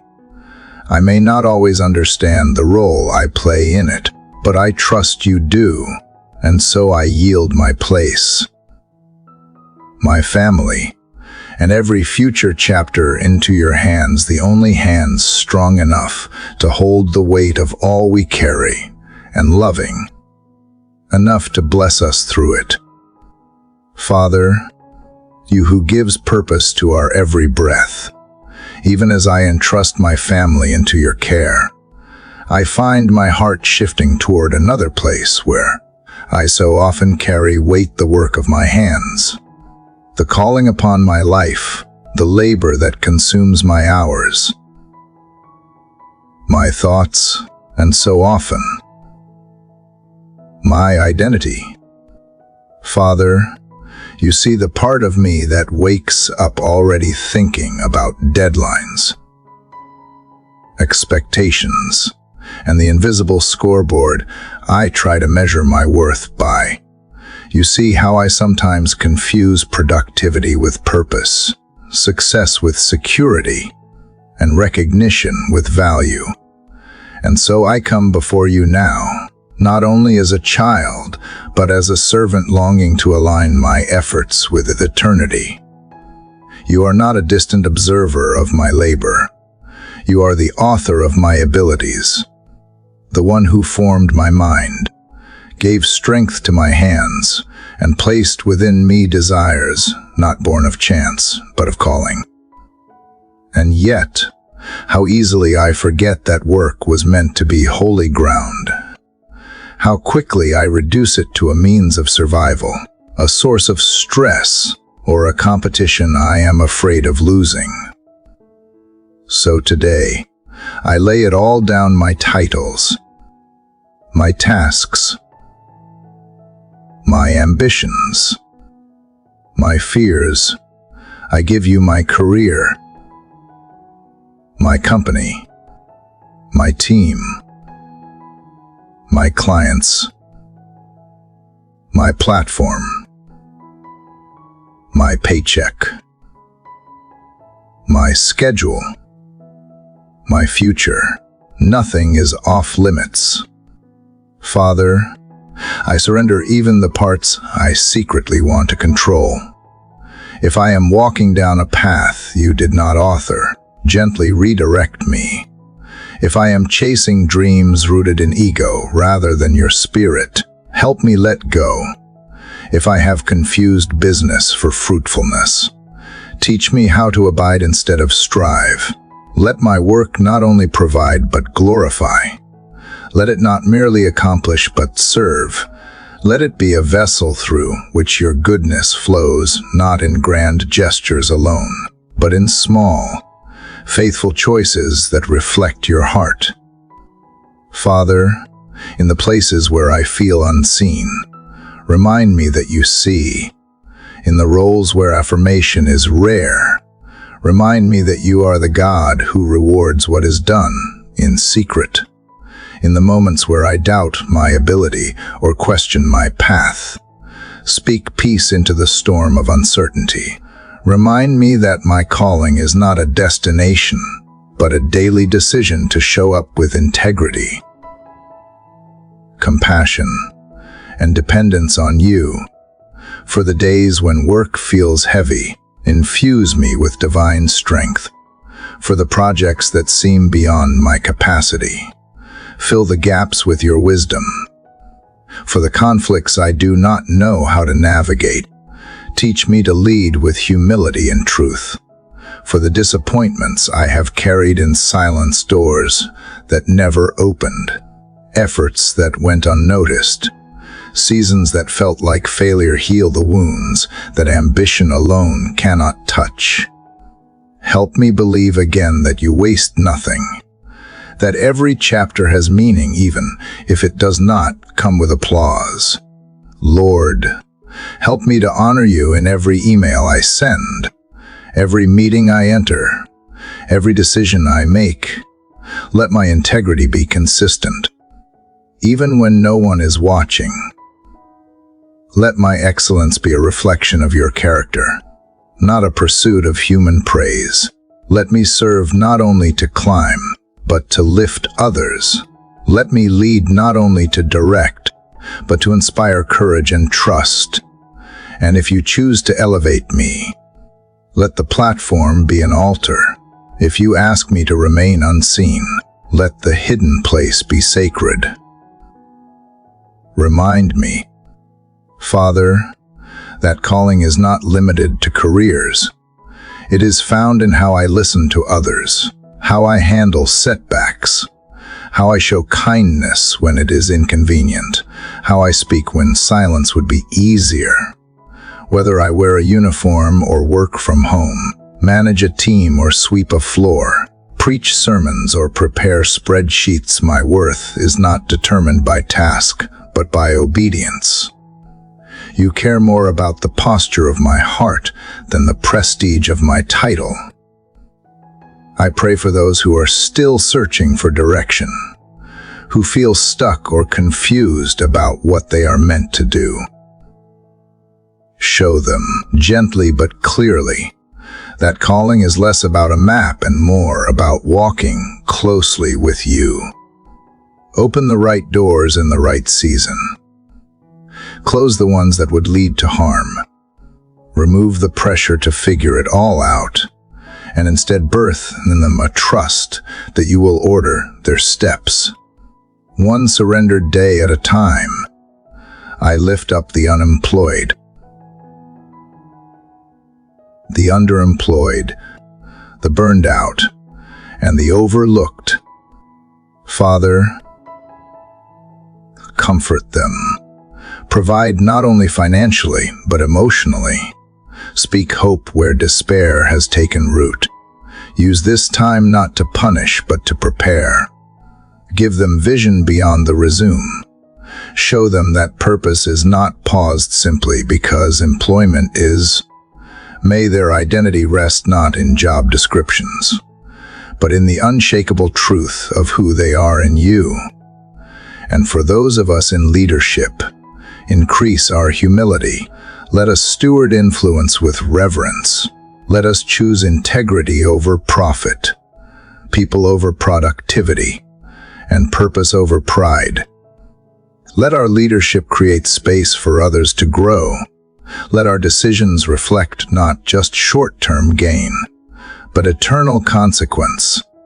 Let us be brave enough to listen, to admit fault, to course correct, and to elevate those who have gone unseen for too long. Father, teach me to rest not just from work, but in the knowledge that I am more than what I produce. that you loved me before I accomplished anything, that even if I failed today, I am still chosen, still held, still called. Give me rhythms of Sabbath in a world that never stops striving. Remind me that rest is not laziness, it is worship, it is trust, it is saying, God, I believe you are working even when I am not. And as I go forth today, whether into a boardroom or classroom, a hospital or a home office, remind me again my work is not separate from my worship. My daily labor is not disconnected from my divine design. And even in the mundane, the ordinary, the uncelebrated, I carry your name, your presence, and your spirit. That is more than enough. Father, even as I walk into my daily work with renewed surrender, I cannot ignore the H's that follow me into each hour. Some of them are buried deep inside pains I rarely speak of, wounds I try to cover, chronic battles that wear down my strength quietly but persistently. Others are louder, screaming through joints, bones, blood, or cells, making even the smallest tasks feel like mountains. And some, Father, live not in my body but in my mind fatigue that no amount of sleep can erase, anxiety that creeps into joy, heaviness that lingers even after a good day. So now, I turn fully to you, the one who knit me together, who knows every system of my body and every shadow of my soul, and I ask for your healing touch. You are not just the God of miracles from long ago. You are the same yesterday, today, and forever. You still open eyes. You still cleanse lepers. You still call the dead to rise and the broken to walk. And though I may not see the healing I ask for immediately, I choose to believe in your power. I choose to trust that even now, you are at work restoring what has been damaged, reviving what feels lost, breathing life into the dry bones of my health and my hope. Father, I come not as one demanding, but as one depending. I place my body, my mind, and my spirit in your hands.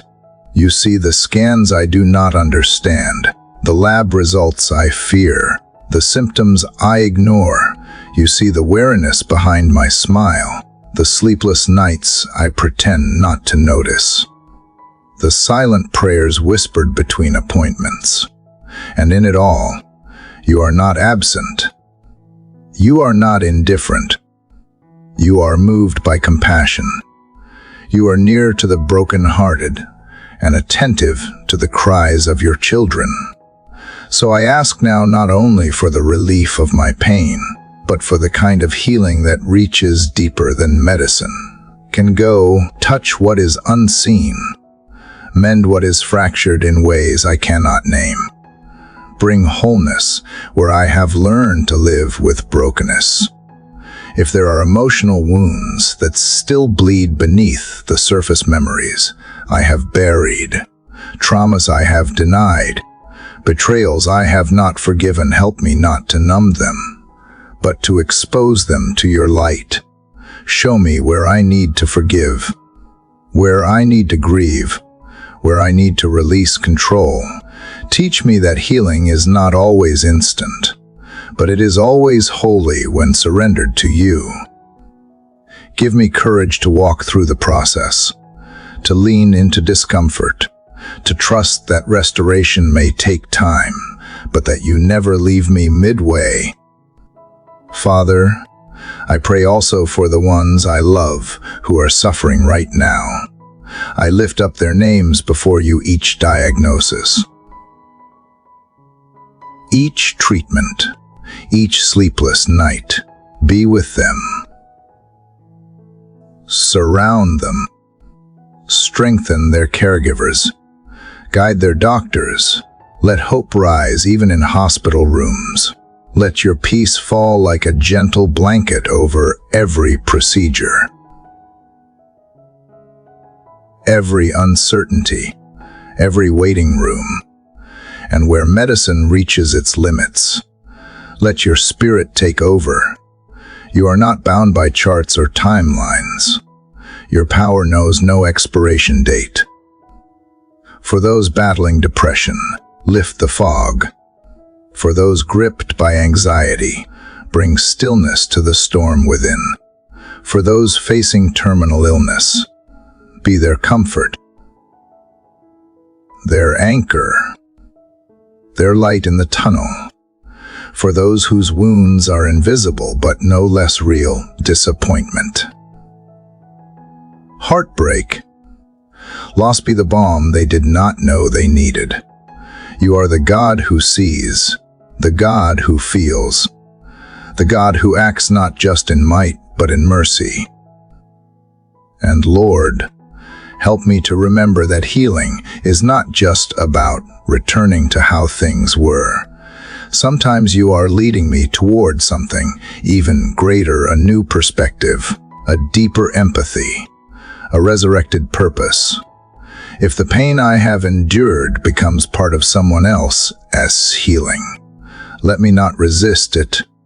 If the scar becomes a story that brings freedom to another, let me carry it with gratitude, not shame. Teach me that even in suffering, there is sacred ground. Even in waiting, there is transformation. Even in weakness, there is strength, not mine, but yours. Father, I also surrender the lies I have believed about what healing should look like. That it must be quick, that it must be complete, that it must come with proof. Help me to recognize healing even in subtle forms. In the day I do not cry. In the moment I feel peace without understanding why. In the strength to try again. Let me not overlook the small resurrections happening in my life. Let me celebrate the glimpses of grace that tell me you are near. I declare that my body is not my enemy. My emotions are not failures, and my weakness is not a curse. I am fearfully and wonderfully made. Even when I feel fragile, I am being renewed day by day. Even when I can see it, I am held by the great physician. Even when I do not feel whole yet, let that be enough today. Let that be the truth I carry into the moments when symptoms return or when prayers seem unanswered. You are still good. You are still present. You are still my healer. Father, if there is anything I need to change, my habits, my diet, my thoughts, my pace, help me obey, not out of guilt, but out of a desire to partner with you in caring for this temple you have entrusted to me. Show me the boundaries I need. Reveal the stress I have normalized. Lead me to rhythms of restoration that align with your wisdom. Help me not to overwork this body you have called good. Let me honor it, steward it, and rest it not because I am afraid of breaking down, but because I believe in building up what you created.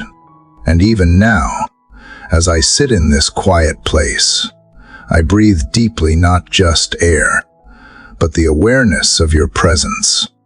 Every inhale is a reminder that life still flows through me. Every exhale is a chance to let go of fear. You are here. You are healing, and I am yours. Father, you who reign above all powers and principalities, I come to this moment now, having walked through the valleys of healing, forgiveness, and release. With each breath and every chapter of this prayer, I have felt the heavy chains of past sorrows loosen, and the fog of confusion slowly give way to your radiant clarity. But now, Father, I sense a shift not just within my heart, but in the very air around me, a stillness that speaks of something greater waiting to awaken. It is not merely peace that you long to give, but purpose. Not just healing, but power. Not just comfort, but calling. You have not restored me so I can live in hiding. You have not washed my wounds simply to leave me standing in silence. No. Father, you are calling me to rise, to stand tall in the name you gave me, to walk not with bowed shoulders, but with lifted gaze. For I am not who I used to be. I am yours, redeemed, empowered, commissioned, and with that truth, you place upon me the garment of spiritual authority, not mine by merit, but mine by mercy. Still, I hesitate. Still, I wrestle with the fear that I am not ready. What if I step forward and stumble again? What if I speak with courage and the world mocks? What if I try to walk in power, but feel powerless instead? But even these doubts are known to you. Even these questions find their place within your patience. And you whisper, again and again, that your authority in me is not based on my confidence, but on your word, not in my eloquence, but in your spirit. So here I am. Father, trembling yet willing, teach me to wield what you have placed in my hands, the authority to pray boldly, to declare freedom over my mind, to speak truth even when the world prefers lies. Teach me to walk in the identity you have written over my life, beloved, chosen, sealed with your promise. Let me no longer live as a beggar at the gates of heaven, but as a child who knows he belongs in the house of the King. Help me to understand that spiritual authority is not domination, but service. It is not about shouting louder, but loving deeper. Not about prideful display, but quiet confidence.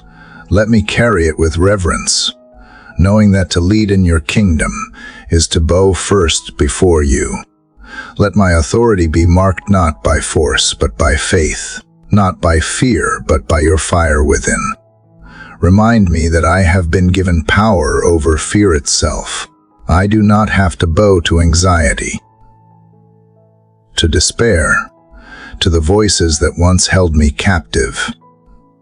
You have given me the authority to trample on lies, to rebuke shame, to walk away from the prison cells I used to call home. You have given me the right to say no to the enemy and yes to the Spirit. And you have promised, when I resist the darkness, it must flee. Father, open my eyes to the unseen war around me, not to stir dread, but to ignite discernment.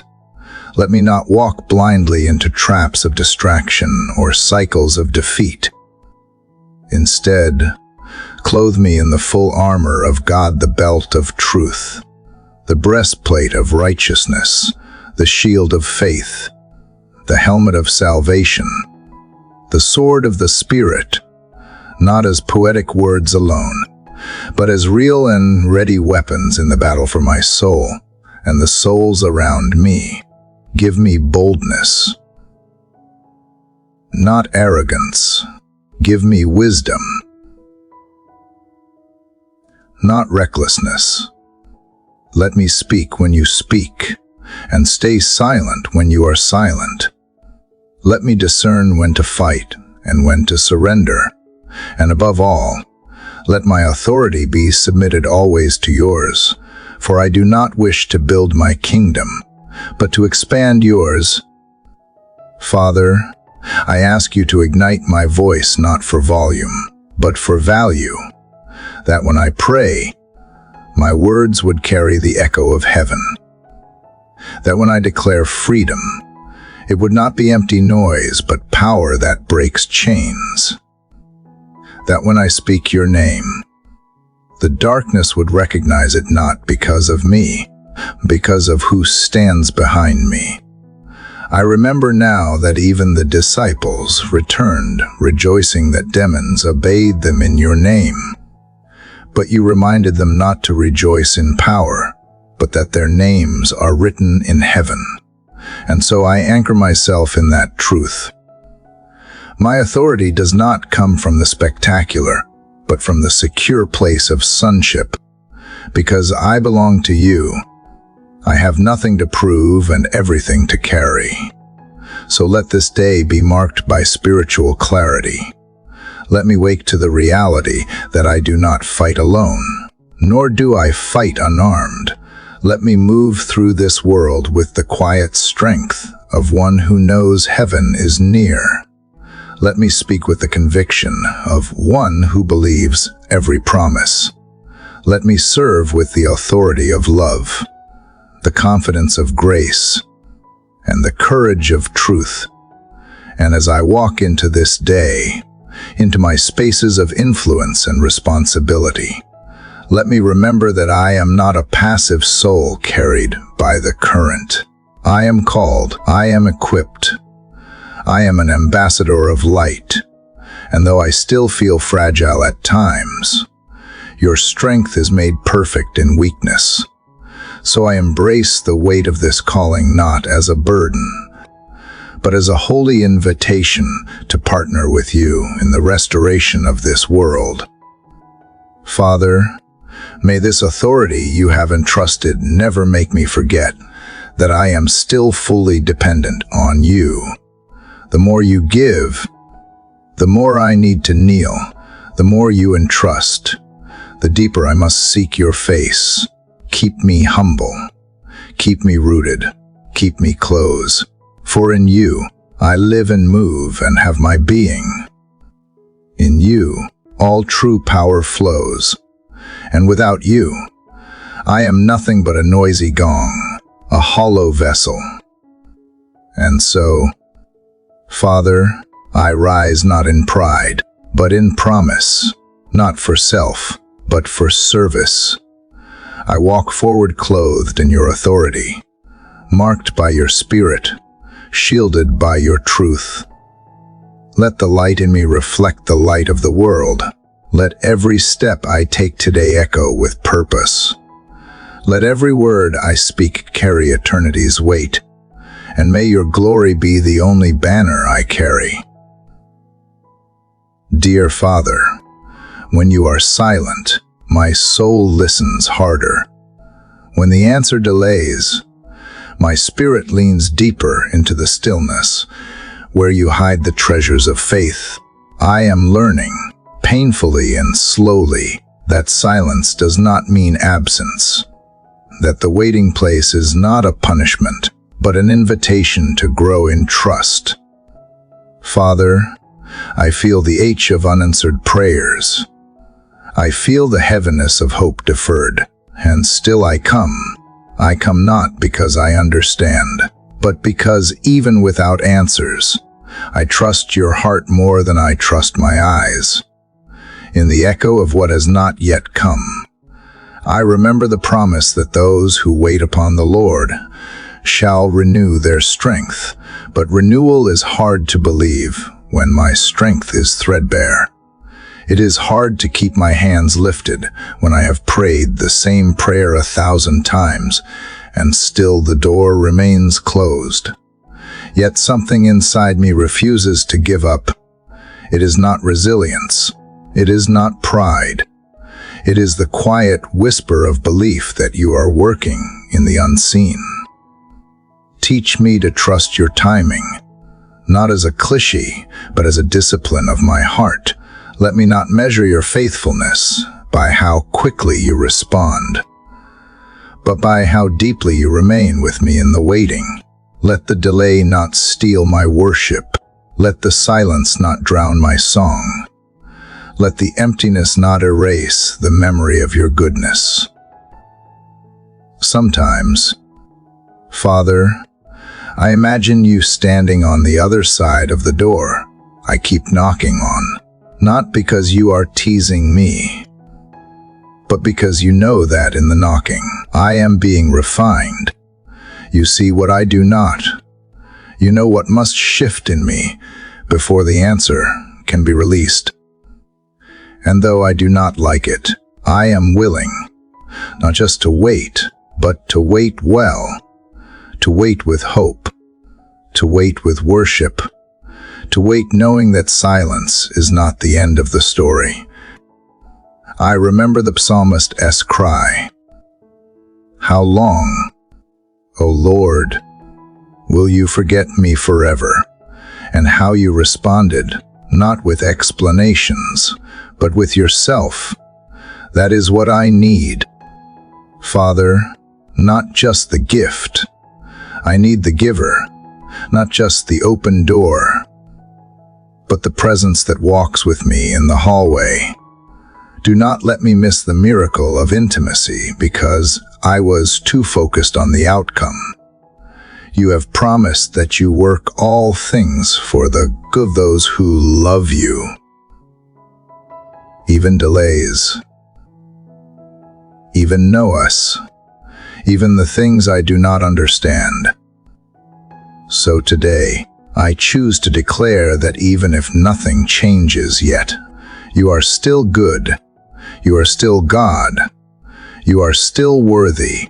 That is not denial, that is faith, a stubborn faith, a faith that walks even when the path is dim, a faith that sings even when the sky is gray, a faith that clings to your word even when your voice is quiet. Father, I bring before you the ache of waiting, the longing for the child who has not returned home, the job that has not yet come, the healing that has not yet broken through, the breakthrough that feels overdue. I bring them not to complain, but to surrender, because you know the weight I carry, and you know what I do not. You know how much longer the wait will be, and you alone know why. If the waiting is changing me, then let it keep going. If it is building endurance, then do not rush it. If it is making room for a better answer than I can imagine, then I will stay right here and trust. Because you are not wasting time. You are shaping eternity inside of me. And I would rather have the eternal than the temporary relief of an answer that arrives before its time. Help me find joy here, not after the answer comes, but now, in the quiet, in the stillness, in the long hallway of hope. Help me to stop measuring days by outcomes, and instead start measuring them by encounters. Have I encountered you today? Have I listened for your whisper? Have I noticed the mercy that met me in the sunrise? The grace that carried me through the night? Let this waiting season turn into a well where I come, drink deeply. Let it be the wilderness that teaches me you are my daily bread. Let it be the field where I plant seeds of hope, even when there is no sign of rain. Let it be the classroom of trust where I learn that faith is not about feelings, but about choosing to believe even when I do not see. Father, I believe you are not done. I believe you are doing more than I can see. I believe the delay is not the denial. I believe you are still writing my story. And even in this silent chapter, your hand is steady on the page. You are not a God who forgets. You are not a God who teases. You are not a God who fails. You are a God who finishes what he starts. So I yield to your process. I bow to your wisdom. I surrender to your way. Let your peace hold me while I wait. Let your love define me more than the answer I seek. Let your word be louder in my heart than the voice of fear. Let your nearness be my greatest reward. And if today all I receive is silence, let me respond with trust. Let me look at the closed door and still say, you are good. Let me feel the ache of delay and still choose joy. Let me walk through this chapter not as a victim of waiting, but as a student of grace. This is holy ground. This is not wasted time. This is the place where faith grows deep roots. So I breathe in your presence. I breathe out my impatience. I choose trust, not because it is easy, but because you are worthy of it. Father, you see the corners of my heart I try to avoid, the wounds I still carry, the grudges I have not released, the names I pretend not to remember, but still whisper above my mind when the pain resurfaces. Even as I said yesterday that I trust your timing, I realize, Father, that I also carry timelines of pain moments that have been frozen inside me, waiting for justice, waiting for an apology, waiting for someone to understand just how much it hurt. And yet you whispered today not about justice or apology, but about forgiveness. Father, how do I forgive what still bleeds? How do I release what still echoes in my soul every time I close my eyes? I know you call me to forgive not because the other deserves it, but because freedom cannot coexist with bitterness. But still, it is so hard. It is easier to rehearse the pain than to release it. It is easier to justify my resentment than to surrender it. But I know this, the pain I keep is not healing me. It is chaining me. And every time I relive it, I reopen what you long to close. So, Father, I come to you not because I feel strong enough to forgive, but because I know I am not. I come not with answers, but with raw honesty. Help me, Father, not to forget, but to choose something higher than revenge, not to erase the past, but to reclaim my future from it. You, who hung on the cross and said, forgive them, you who bore betrayal with love, you who were pierced and still offered peace, you know how heavy this is. So walk with me now as I bring these names to you, the ones who lied, the ones who left, the ones who broke what they promised to hold, the ones who wounded without ever looking back. I cannot carry them anymore.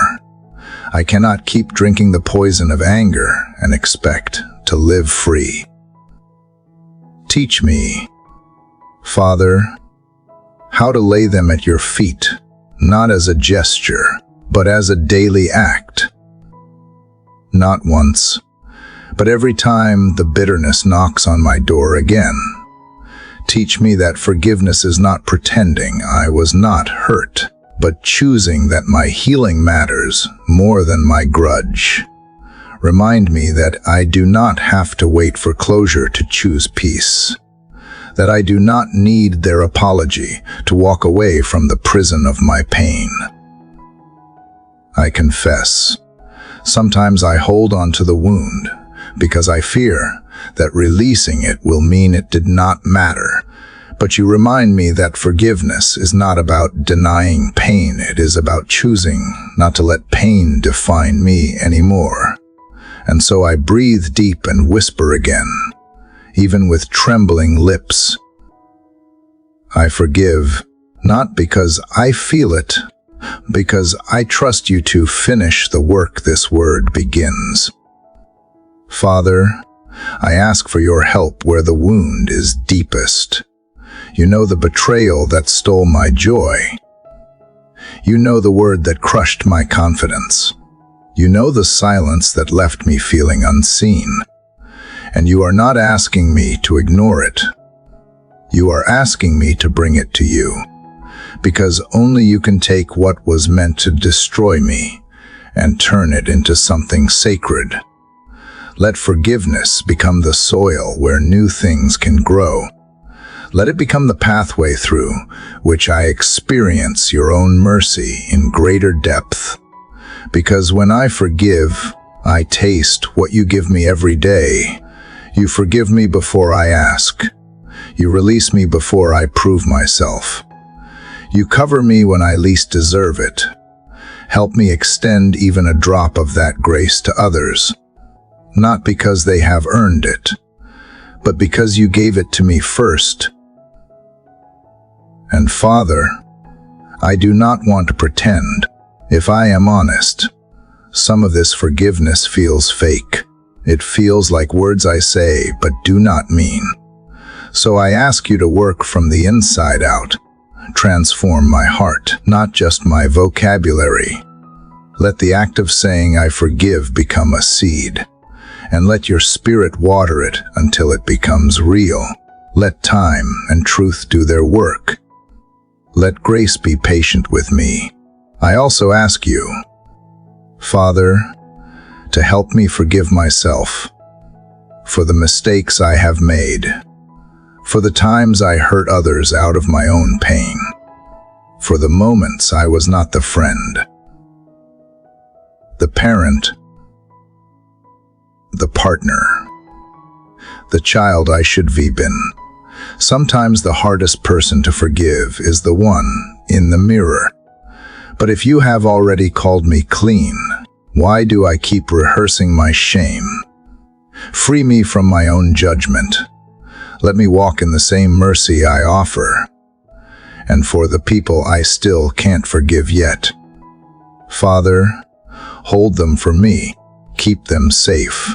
Bless them even when I cannot yet bless them in my prayers. And when the day comes that my heart finally opens, let it be your love that flows through me, not my effort. Let it be a testimony to how you restore the broken places. Father, help me believe that nothing I surrender to you is lost. Not the pain, not the tears, not even the years I feel were stolen by someone else's choices. You are the God who redeems. You restore what the locusts have eaten. You bring life from ashes. So bring that kind of life to my soul. Rebuild where bitterness has burned. Replant where resentment uprooted joy. Thank you that forgiveness is not a finish line but a journey. One I do not walk alone. Walk with me again today, Father, into this hard and holy ground.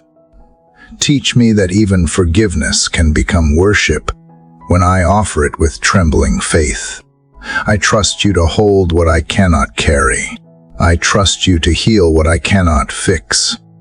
And I trust that this surrender, though quiet, is powerful in your hands. Father, as I let go of the wounds behind me, I now turn my heart toward the unknown ahead. Yesterday I asked you to teach me how to forgive, even when forgiveness felt too heavy to carry. But now, Father, my soul trembles not because of what has been, but because of what has yet to come. I stand at the edge of this day with questions that press hard against my chest. Will things work out? Will the people I love stay? Will the plans I have made hold firm? Or will everything unravel again like it has before? You see it all. Father, the fears I dress up as caution, the anxiety I hide beneath busy hands, the control I mask as responsibility. But deep down, I know what I really want is reassurance. I want to know what is next. I want to predict the outcomes. I want certainty. And yet, You never promised certainty. You promised presence. You promised peace that surpasses understanding, not answers that satisfy every doubt. So here I am again, Father, holding out my fragile expectations and asking you to help me let go. Teach me how to trust when the road ahead disappears into fog. Show me how to walk by faith and not by sight. Not just as a verse I quote, but as a posture I live. My mind wants guarantees, but you offer something more beautiful: dependence. Daily bread, the kind of strength that only shows up when I stop pretending I have it all figured out. I do not need to know every detail if I know you are already in every detail. I do not need to see the finish line if I know you are walking beside me with each step. Help me stop fearing the silence and start recognizing it as the space where you whisper deepest. Remind me that when I cannot trace your hand, I can still trust your heart. You are not a God of chaos. You are a God of order, even when my life feels like pieces scattered in the wind. And Father, when plans fall through, help me believe that it is not failure, but redirection. When doors close, let me not bang on them in panic, but lean back into your arms and wait for the door you open. When opportunities disappear, remind me that what is mine cannot be stolen, and what is not meant for me will never bring peace. You are not holding out on me. You are holding me together. Let every disappointment be a doorway to deeper trust. Let every delay become an invitation to patience.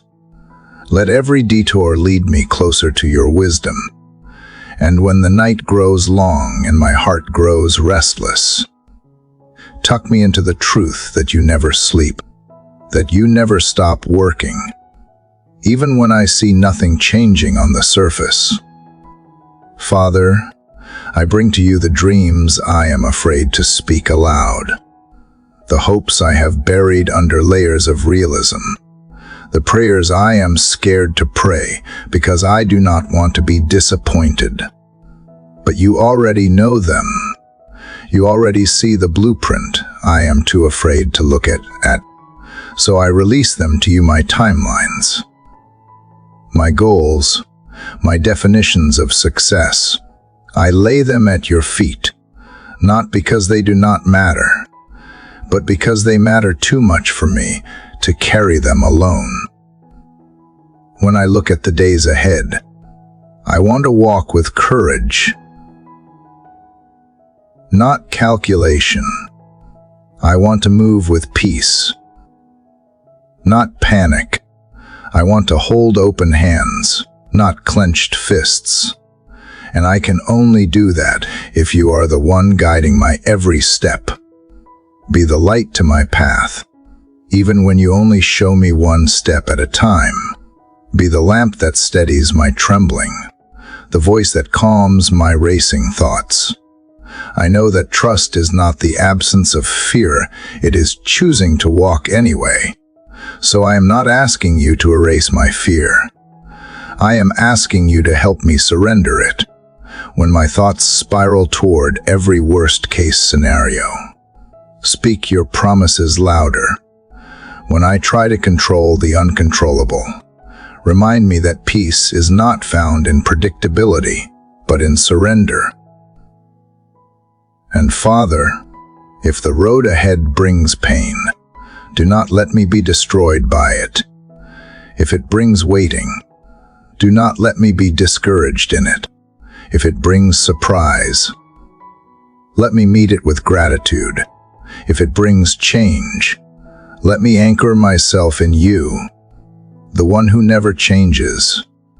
I do not ask you to keep me from difficulty, but to shape me through it, to reveal yourself in it, to draw me closer because of it.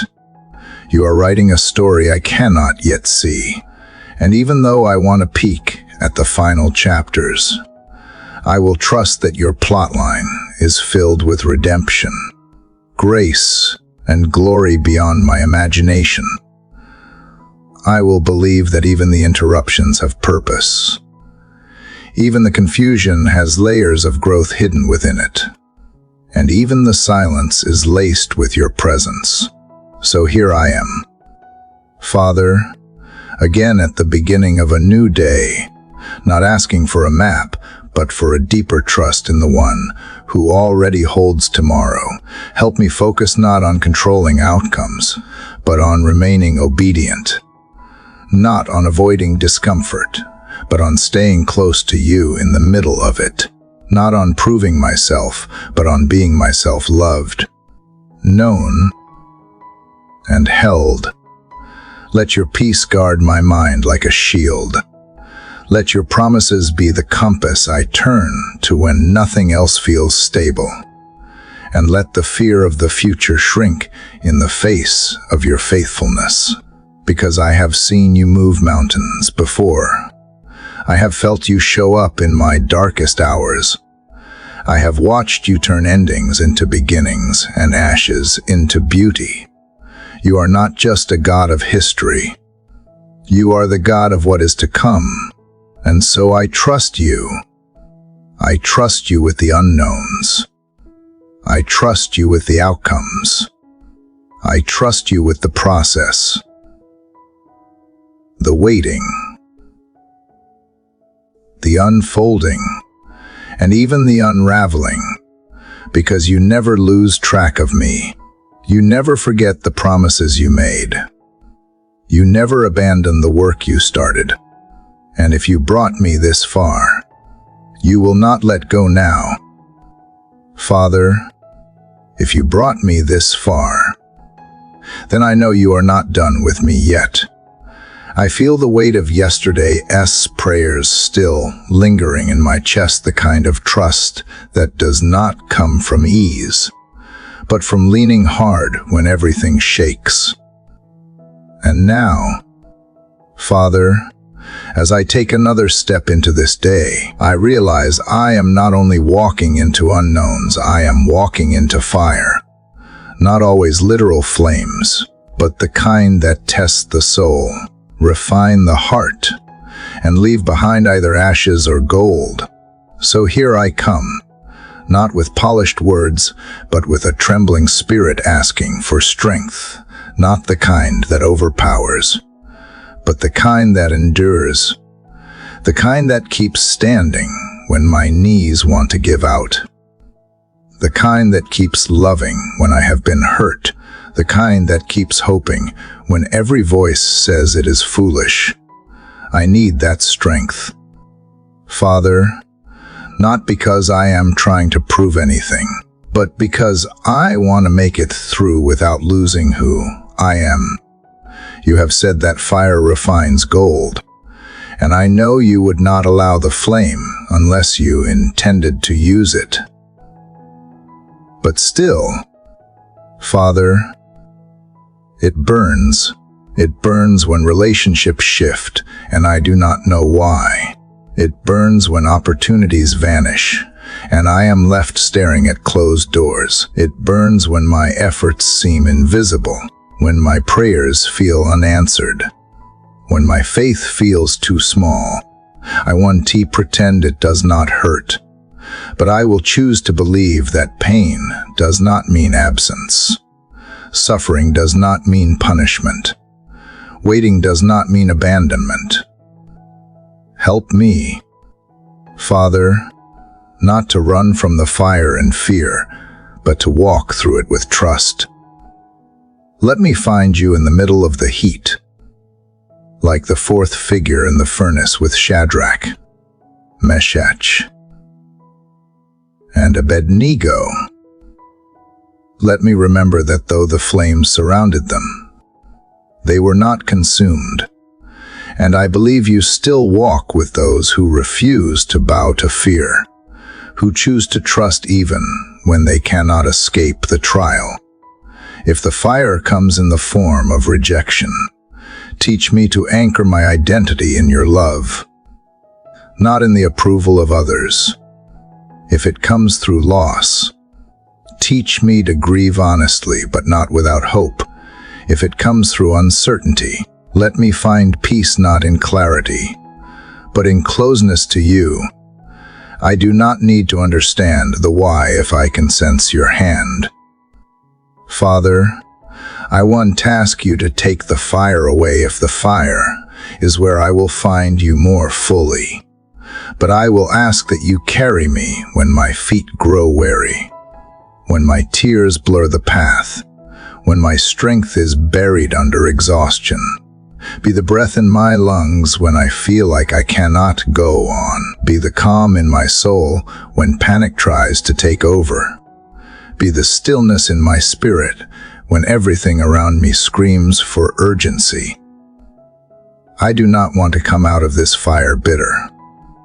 I want to come out deeper, deeper in love, deeper in wisdom, deeper in faith.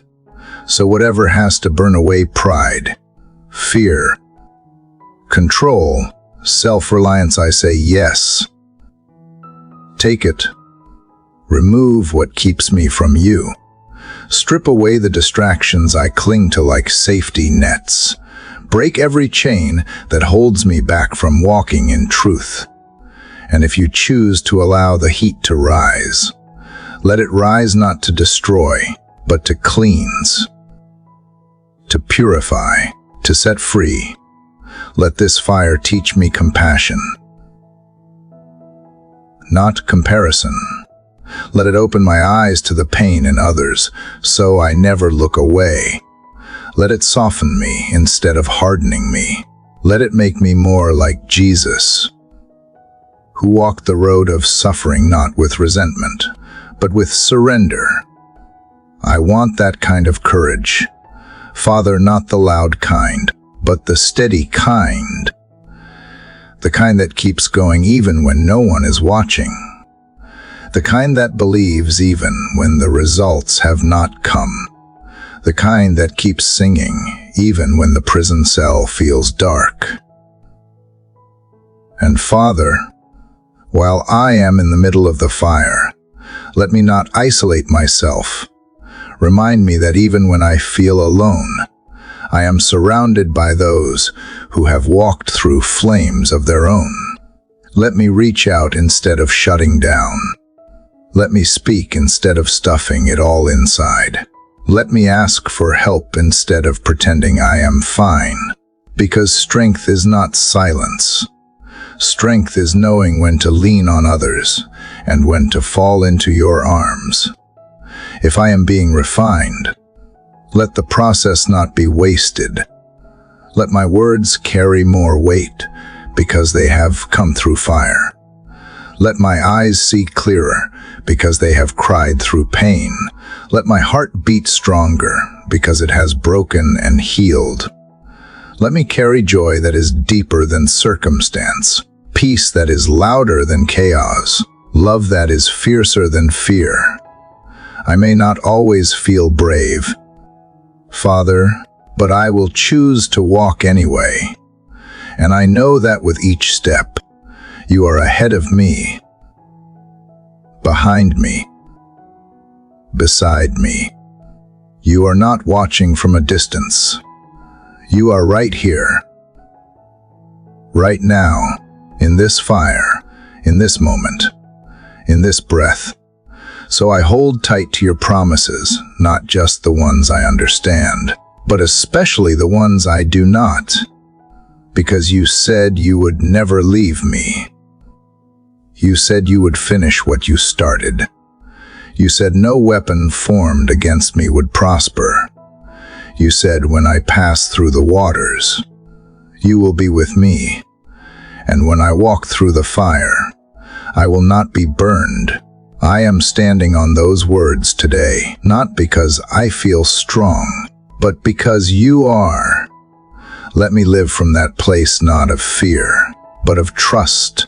Let my choices today reflect a faith that refuses to bow to the flames. Let my responses come from peace, not panic. Let my steps be slow, deliberate, rooted in love, not reaction. And when I forget, when I falter, when I fall, remind me that grace is still mine, that you are not disappointed in my process, that you are shaping something sacred even in my stumbling. This fire will not last forever, but your love will. This trial will not define me, but your hand will guide me. This season will not break me, but your spirit will strengthen me. And when I look back, I won't see ruin, I will see resurrection.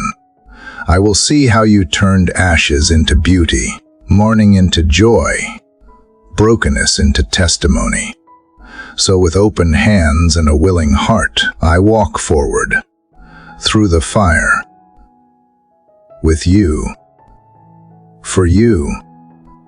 Father, I return to you again, carrying the remnants of yesterday as pain and the fragile hope that began to bloom in my soul. In the last breath of my previous prayer, I found a whisper of courage, just enough to step forward and ask you, not merely for relief, but for restoration. And now, Father, in this quiet morning hour, I come again, trembling but determined, asking for more than survival. I ask to rebuild. I ask to begin anew upon the ashes of what was broken. You know the ruins that remain in me, places once full of dreams, relationships that once breathed laughter and warmth, purposes that once ignited my soul with passion. Now they stand silent, cold, and crumbled by storms I could not control and choices I did not foresee. Yet, Father, I sense you near these broken places, not repelled by them, but drawn to them like a skilled craftsman stepping toward beloved ruins with blueprints of redemption in hand. I remember that you are the God who rebuilds ancient ruins, who restores places long devastated, who renews what the world has written off as lost. You are not intimidated by rubble. You are not daunted by delay. You stand outside of time and speak to it, as if it were your servant, commanding it to yield fruit again in seasons where no growth was expected. So I bring you these broken pieces, not hidden in shame, but lifted in raw trust. I am not afraid to show you the parts of me that look beyond repair, for I know you only begin with broken things. Father, as I sit here in the stillness, I feel the weight of what I have carried for so long, the wreckage of failed attempts, the sorrow of separation, the fatigue of unanswered questions. And yet in the same breath, I feel your presence settling over me like morning dew, softening the hard earth of my disappointment. I hear you say, I am not done. I have not forgotten. I rebuild not only cities but people. Teach me how to partner with you in this rebuilding. Show me where to begin when all feels chaotic. Give me clarity of vision that aligns with your heart, not just my wounded longing. Let me not rush to recreate what was, but invite you to design something new. May this rebuilding not simply replicate the past, but reflect the wisdom, the grace, and the healing you have cultivated in the wilderness of delay. I ask for new foundations, Father, not ones built on fear of loss or striving for worth, but rooted in truth, humility, and love. Let each stone of this new life be set in patience and prayer. Teach me to trust the slow work of transformation, even when the walls rise one brick at a time. Let my soul rejoice in the evidence of movement. However small, remind me that progress is still holy even when it is not fast. Father, sometimes the hardest part of rebuilding is believing that I am worthy of restoration, but you whisper, "You are worth it to me." Not because I have earned it, not because I have achieved anything, simply because I am yours. That truth alone strengthens my knees and steadies my hands. I want to rebuild not to prove anything, but to partner with your goodness, to give you room to display your glory in the places where others only see dust. Guide my relationships too, Lord, as I attempt to rebuild what was strained or severed. Heal my heart where bitterness has hardened it. Make me bold enough to seek forgiveness and soft enough to offer it where reconciliation is possible. Open the doors wide. Where it is not, grant me peace and release from resentment. Let my healing not depend on the response of others, but on the unshakable kindness you pour into my being. Help me to rebuild trust in myself too. Father, for I have doubted my worth, my ability, my discernment. But you remind me that growth often looks like failure before it looks like fruit, that the process is messy before it is meaningful, that setbacks are not signs of unworthiness, but signals to lean deeper into grace. I want to see myself the way you see me becoming, not broken beyond repair. Even now, as I speak these words, I see the vision forming the blueprint you have prepared for my next chapter. Not a life free of pain, but one no longer defined by it. Not a heart untouched by sorrow, but one more open because of it. I see walls rising slowly with purpose, windows opening to let in your light, and rooms filled with peace where once there was only H. You are the builder, and I am the dwelling. Not abandoned,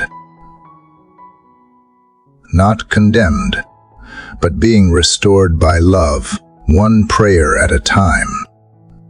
Father, this morning I lift my soul to you again, knowing you have walked with me through every broken brick I handed you in surrender.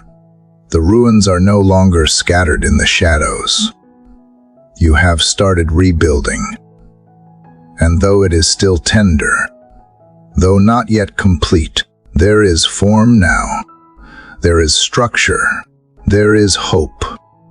And in the silence between the hammer and the nail of your divine craftsmanship, I hear something I have not heard in a long time. Peace. Not the peace the world describes. Not temporary relief or fleeting distraction, but a deeper kind. A peace that does not wait for every problem to disappear before it settles in. A peace that exists even while questions remain unanswered and outcomes remain uncertain. Father, it is the peace that comes from knowing you are here, and you are enough. But if I am honest, sometimes I feel the tremors of panic rising just beneath the surface. Just when peace begins to bloom, fear tries to choke it out like weeds in an open field. I do not want to be ruled by the chaos around me. I want to be ruled by your stillness within me. I want to choose peace not once and for all, but again and again in the moments that try to steal it from me. Father, I need you to teach me how to do that. Teach me to recognize the lies that trigger panic and the truth that strengthens peace. Show me how to pause instead of rush, how to breathe instead of brace, how to remember instead of react. Let peace be not just something I seek, but something I carry. Something that becomes my default even in difficulty. When unexpected news arrives or plans unravel, do not let my mind run toward worst-case scenarios. Let it run to you, when people disappoint or situations escalate. Do not let anxiety become my first language. Let trust be the voice I respond with. Father, you are not the author of confusion or fear. You are the Prince of Peace, and I belong to you. Even in the most fragile places of my soul, where old fears used to live, you are setting a new atmosphere. Where panic once reigned, you are establishing peace like a stronghold. You are showing me that stillness is not weakness, that rest is not surrender. You fight for me even when I am still. You build around me even when I do not see the progress with my eyes. You are working when I am sleeping, and you are calming storms I have not even noticed yet. Father, remind me that peace is not the absence of noise, but the presence of trust, that it is not found by controlling my surroundings, but by releasing my grasp. Help me to be someone who calms the room just by entering it, not because I have no burdens, but because I carry them to you instead of wearing them on my face. Let my presence reflect the calm of heaven, even in the clamor of earth. Let your peace settle in my conversations, even when tension rises. Let it wrap around my thoughts when I wake up in the middle of the night. Let it hold me when I wait for answers. Let it guide me when I have to make difficult decisions. Let it become so rooted in me that nothing external can uproot it. Not disappointment, not delay, not even disaster. There is a kind of strength, Father, that is only found in stillness, and I ask for that kind today. The strength to remain grounded when the winds howl, the strength to believe that I do not need to prove anything or push through every barrier by force. You are my defender. You are the one who opens doors no one can shut and shuts doors no one can open. I refuse to let panic make decisions on my behalf. And when I do feel it rise, because you know there are days when it floods in like a thief, I ask you to meet me there, to catch me before I spiral, to anchor me in your word, in your promises, in the history of how you have already carried me this far. Remind me of the times you held me together when I thought I would fall apart. Remind me of the peace I felt when everything else made no sense. That same peace still belongs to me now. Let your peace be my portion, my posture, and my protection. Let it go before me in conversations I fear. Let it surround me when I step into new responsibilities. Let it saturate my home and fill every corner with quiet confidence. Make me a carrier of peace in my family, in my work, in every space I inhabit. Father, I am not asking for a life without storms. I am asking for the kind of inner calm that laughs at the wind because it trusts the one who commands it.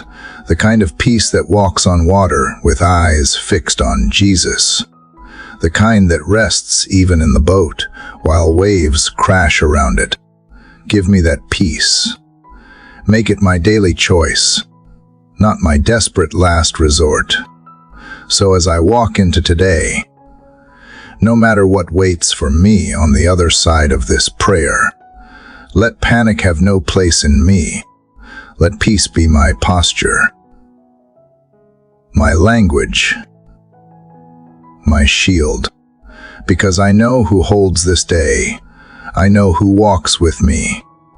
I know whose peace surpasses all understanding. And I choose to lean into that peace right now. Not later. Not when things get better. But right here in this moment of quiet surrender.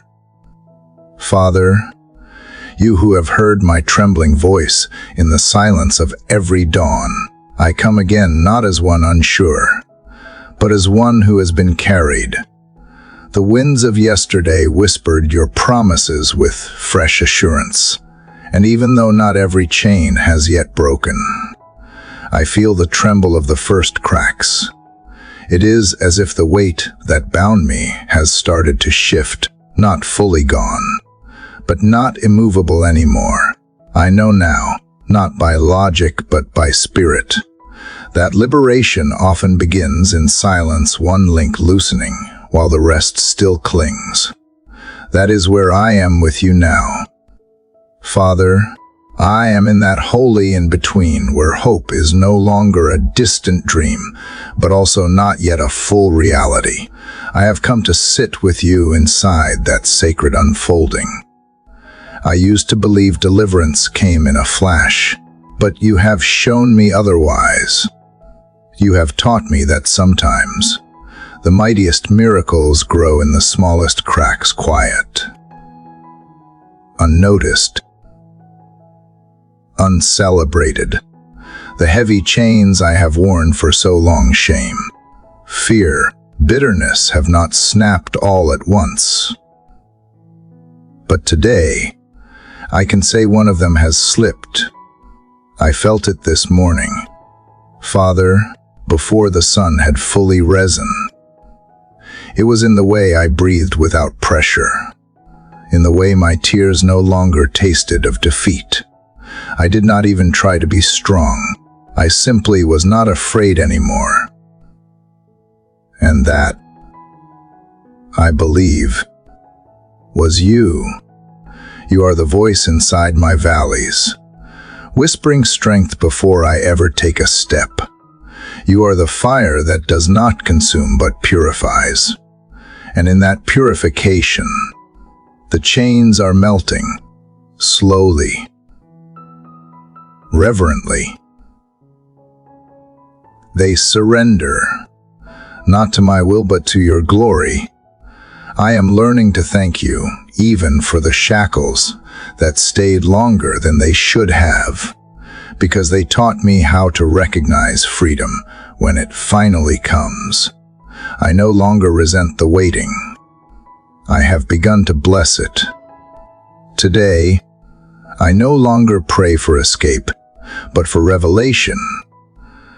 Reveal what you have been shaping in me all this time. Let me see that what looked like delay was really design. Let me see that what felt like punishment was always preparation. And let me remember that before Joseph wore the robe of authority, he wore the chains of betrayal. Before Paul sang in the light, he sang from the prison. So I will sing here. Even now, there is a melody rising in me.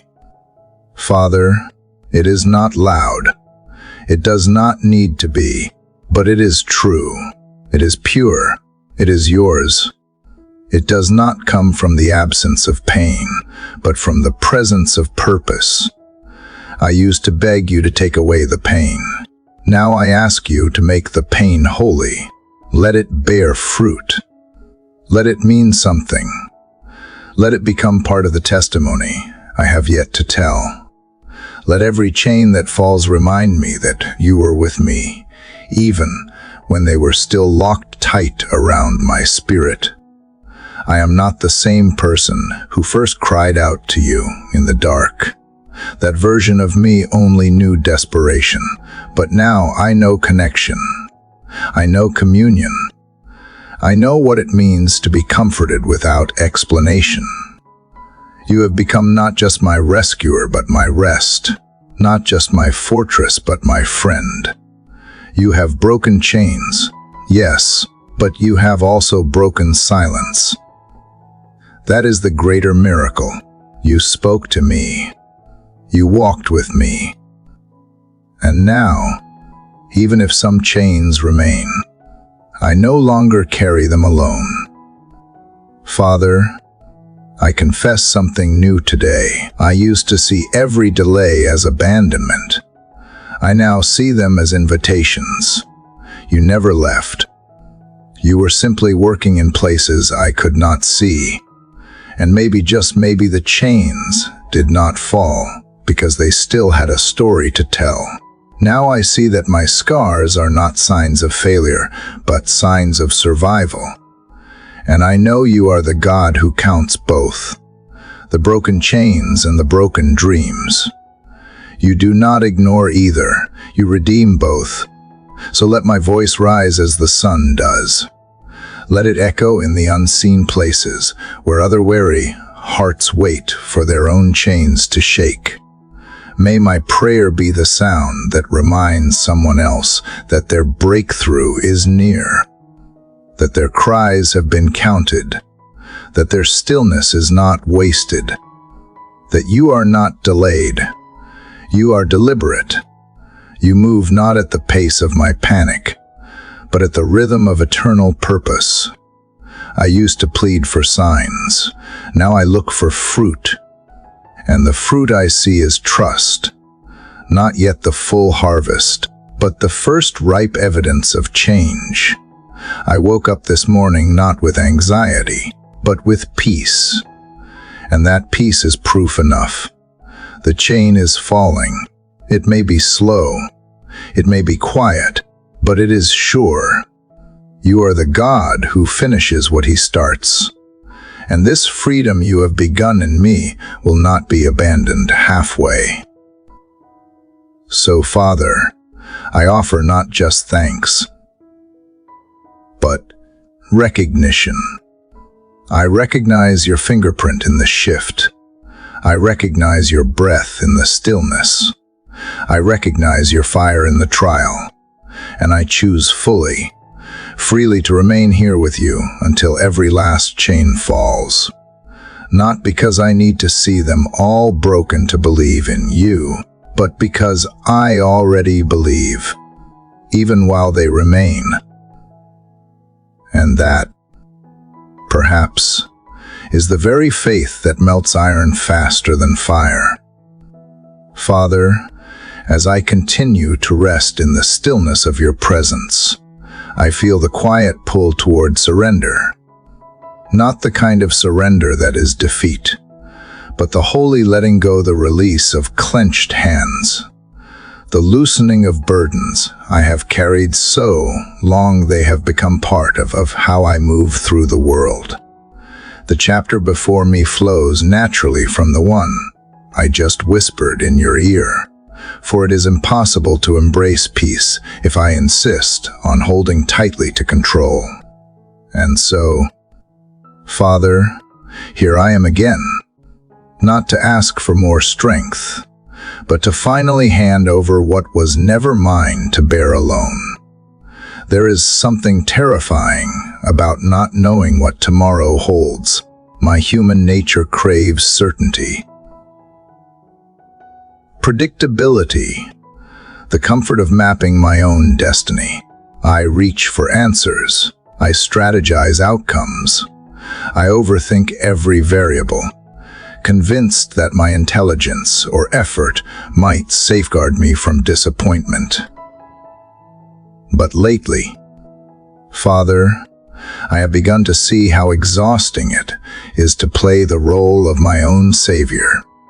I was never meant to steer this ship alone, yet I have often taken the wheel and questioned why I keep running aground. So now, as I breathe through this moment, I release the illusion of control. I choose to trust not what I see, but who I cannot see. You, Father, are steady when all else is shifting. You never asked me to figure everything out.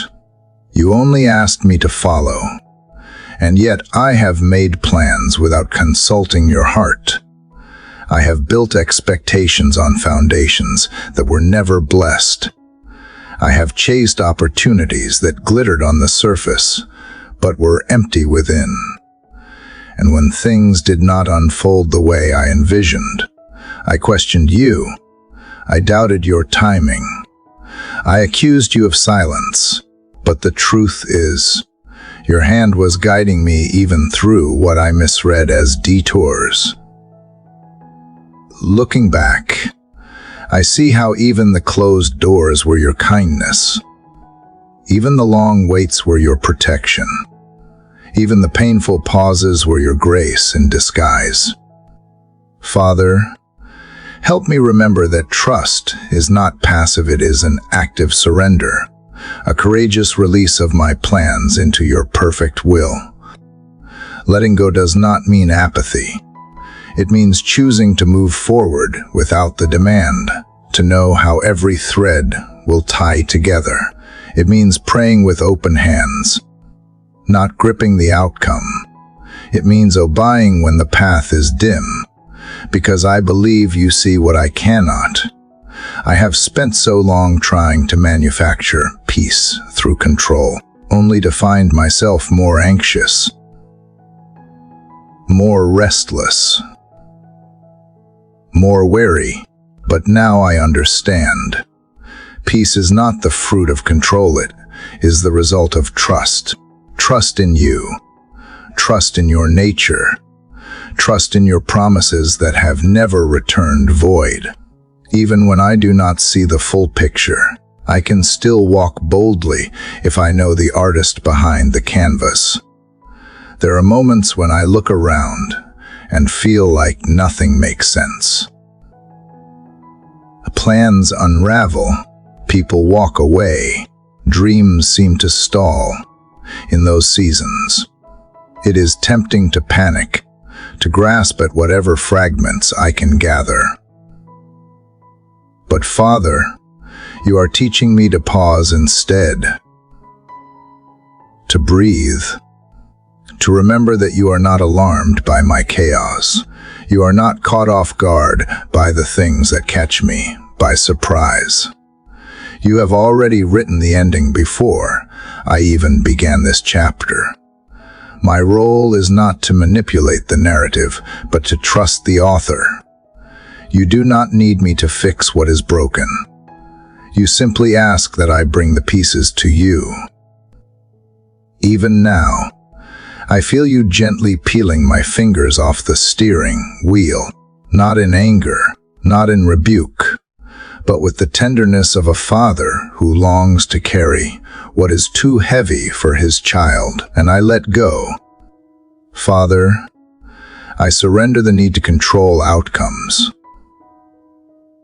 relationships, timelines, and perceptions. I choose rest over worry. I choose faith over fear. I choose your plan over my pressure. It does not mean I stop caring, or working, or dreaming. It means I stop idolizing my preferences and start honoring your sovereignty. It means I stop making results my idol and start making obedience my priority. I know now that trust is not based on outcomes. It is based on relationship. I trust you not because I understand everything you are doing, but because I know you. I trust you because you have never abandoned me. I trust you because you are not just good sometimes, you are good always. Even when life is not, even when I can trace your hand, I can trust your heart. So teach me to live like that.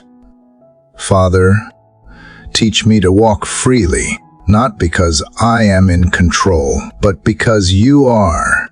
Teach me to rest, not because all is solved, but because all is surrendered. And when fear rises again, as I know it will, when the old urge to control creeps back in, remind me of this moment. Remind me that I have already chosen surrender. Remind me of the peace that follows letting go. Whisper over my doubts with the truth of your character. Show me that letting go is not weakness, but worship, that trust is not ignorance, but intimacy, that the unknown is not a threat when I am walking with the one who knows all.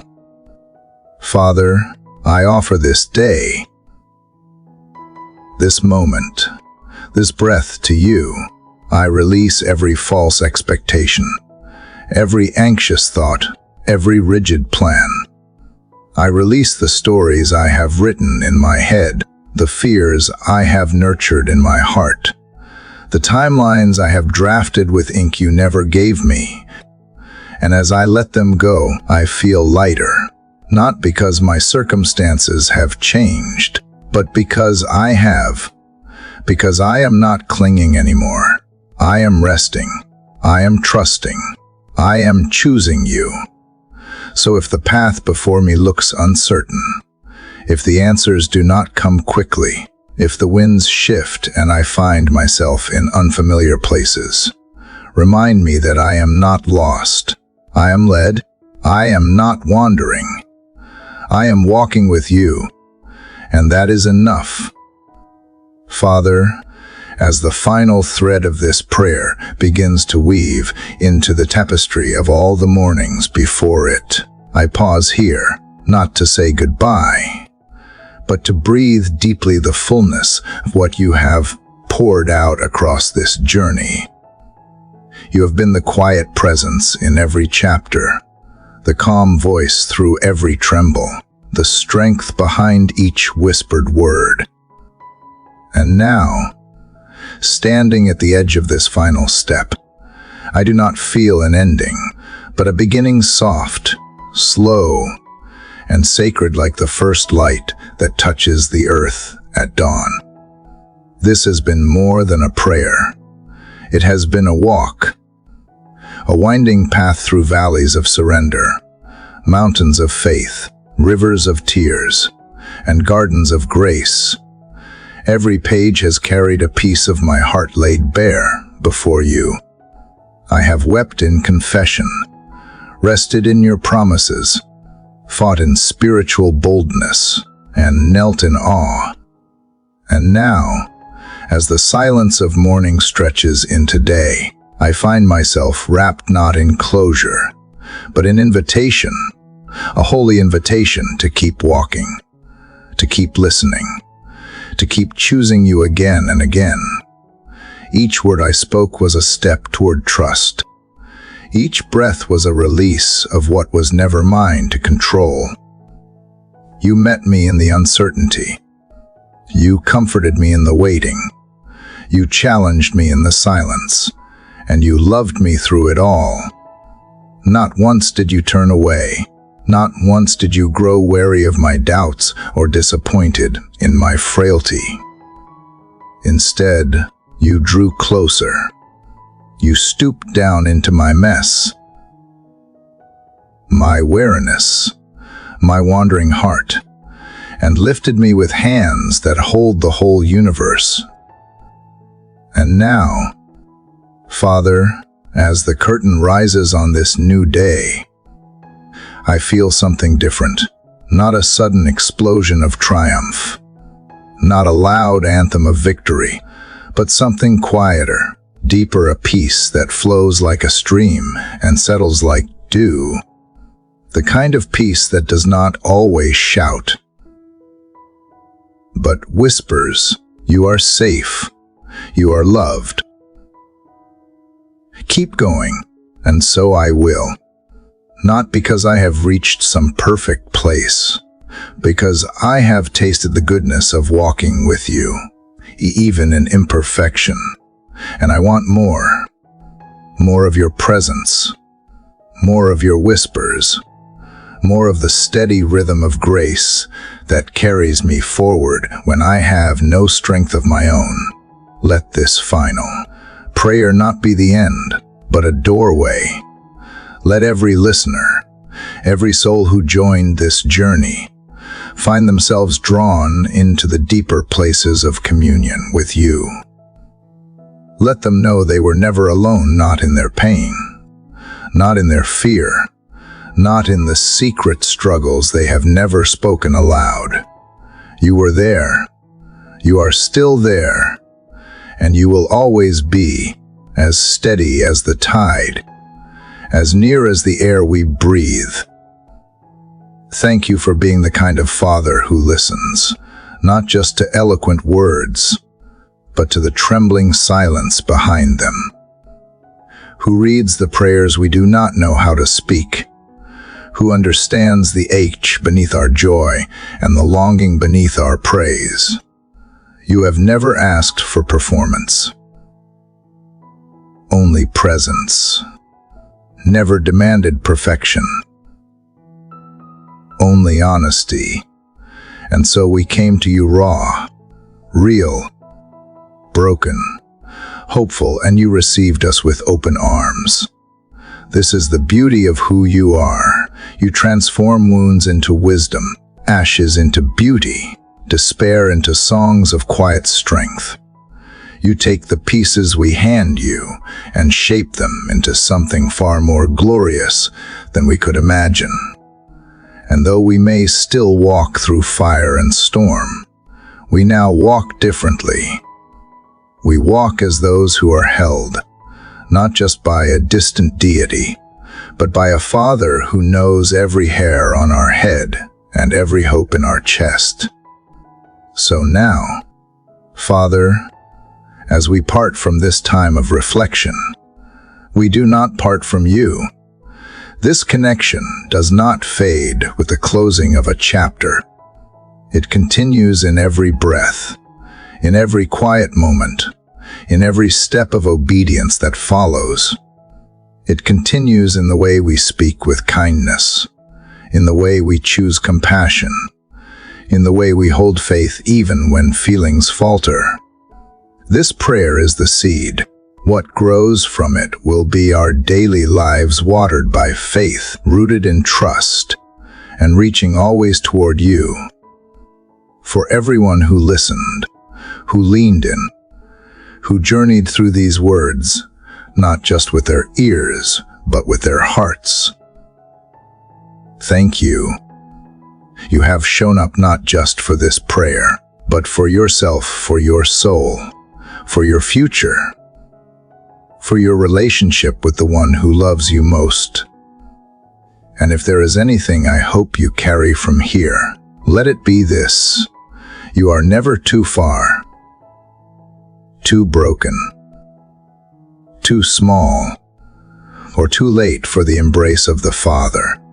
No darkness is too deep, no burden is too heavy, no silence is too long. He is waiting, He is near, He is calling, and He delights in your return. As you continue into your own morning, let this prayer remain with you like the soft warmth of sunlight touching your skin, like a gentle breeze brushing past your face, like the hush of a river moving steadily in the unseen. Let it remind you that what began in a whisper can become a wind, that what stirred in your spirit today can become a song that carries you through every tomorrow. Thank you for being here until the very end of this sacred journey. Your presence mattered, your heart mattered, and your future is full of promise. If this prayer spoke to you, if it moved something deep within, I invite you to share your thoughts below, your reflections, your own prayer, your whisper to the Father. Your words may be the encouragement someone else needs to keep going. And if this journey has nourished your soul, helped you feel less alone, reminded you of who you are and who He is, please consider subscribing to this channel. Share this video with someone who needs a breath of peace today.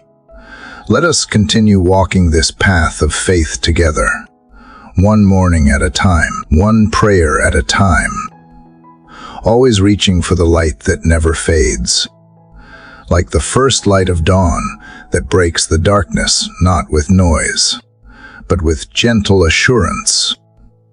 May this moment stay with you, not as an ending, but as a quiet beginning. The day is waiting. Grace is already running toward you. Let the morning carry you in peace,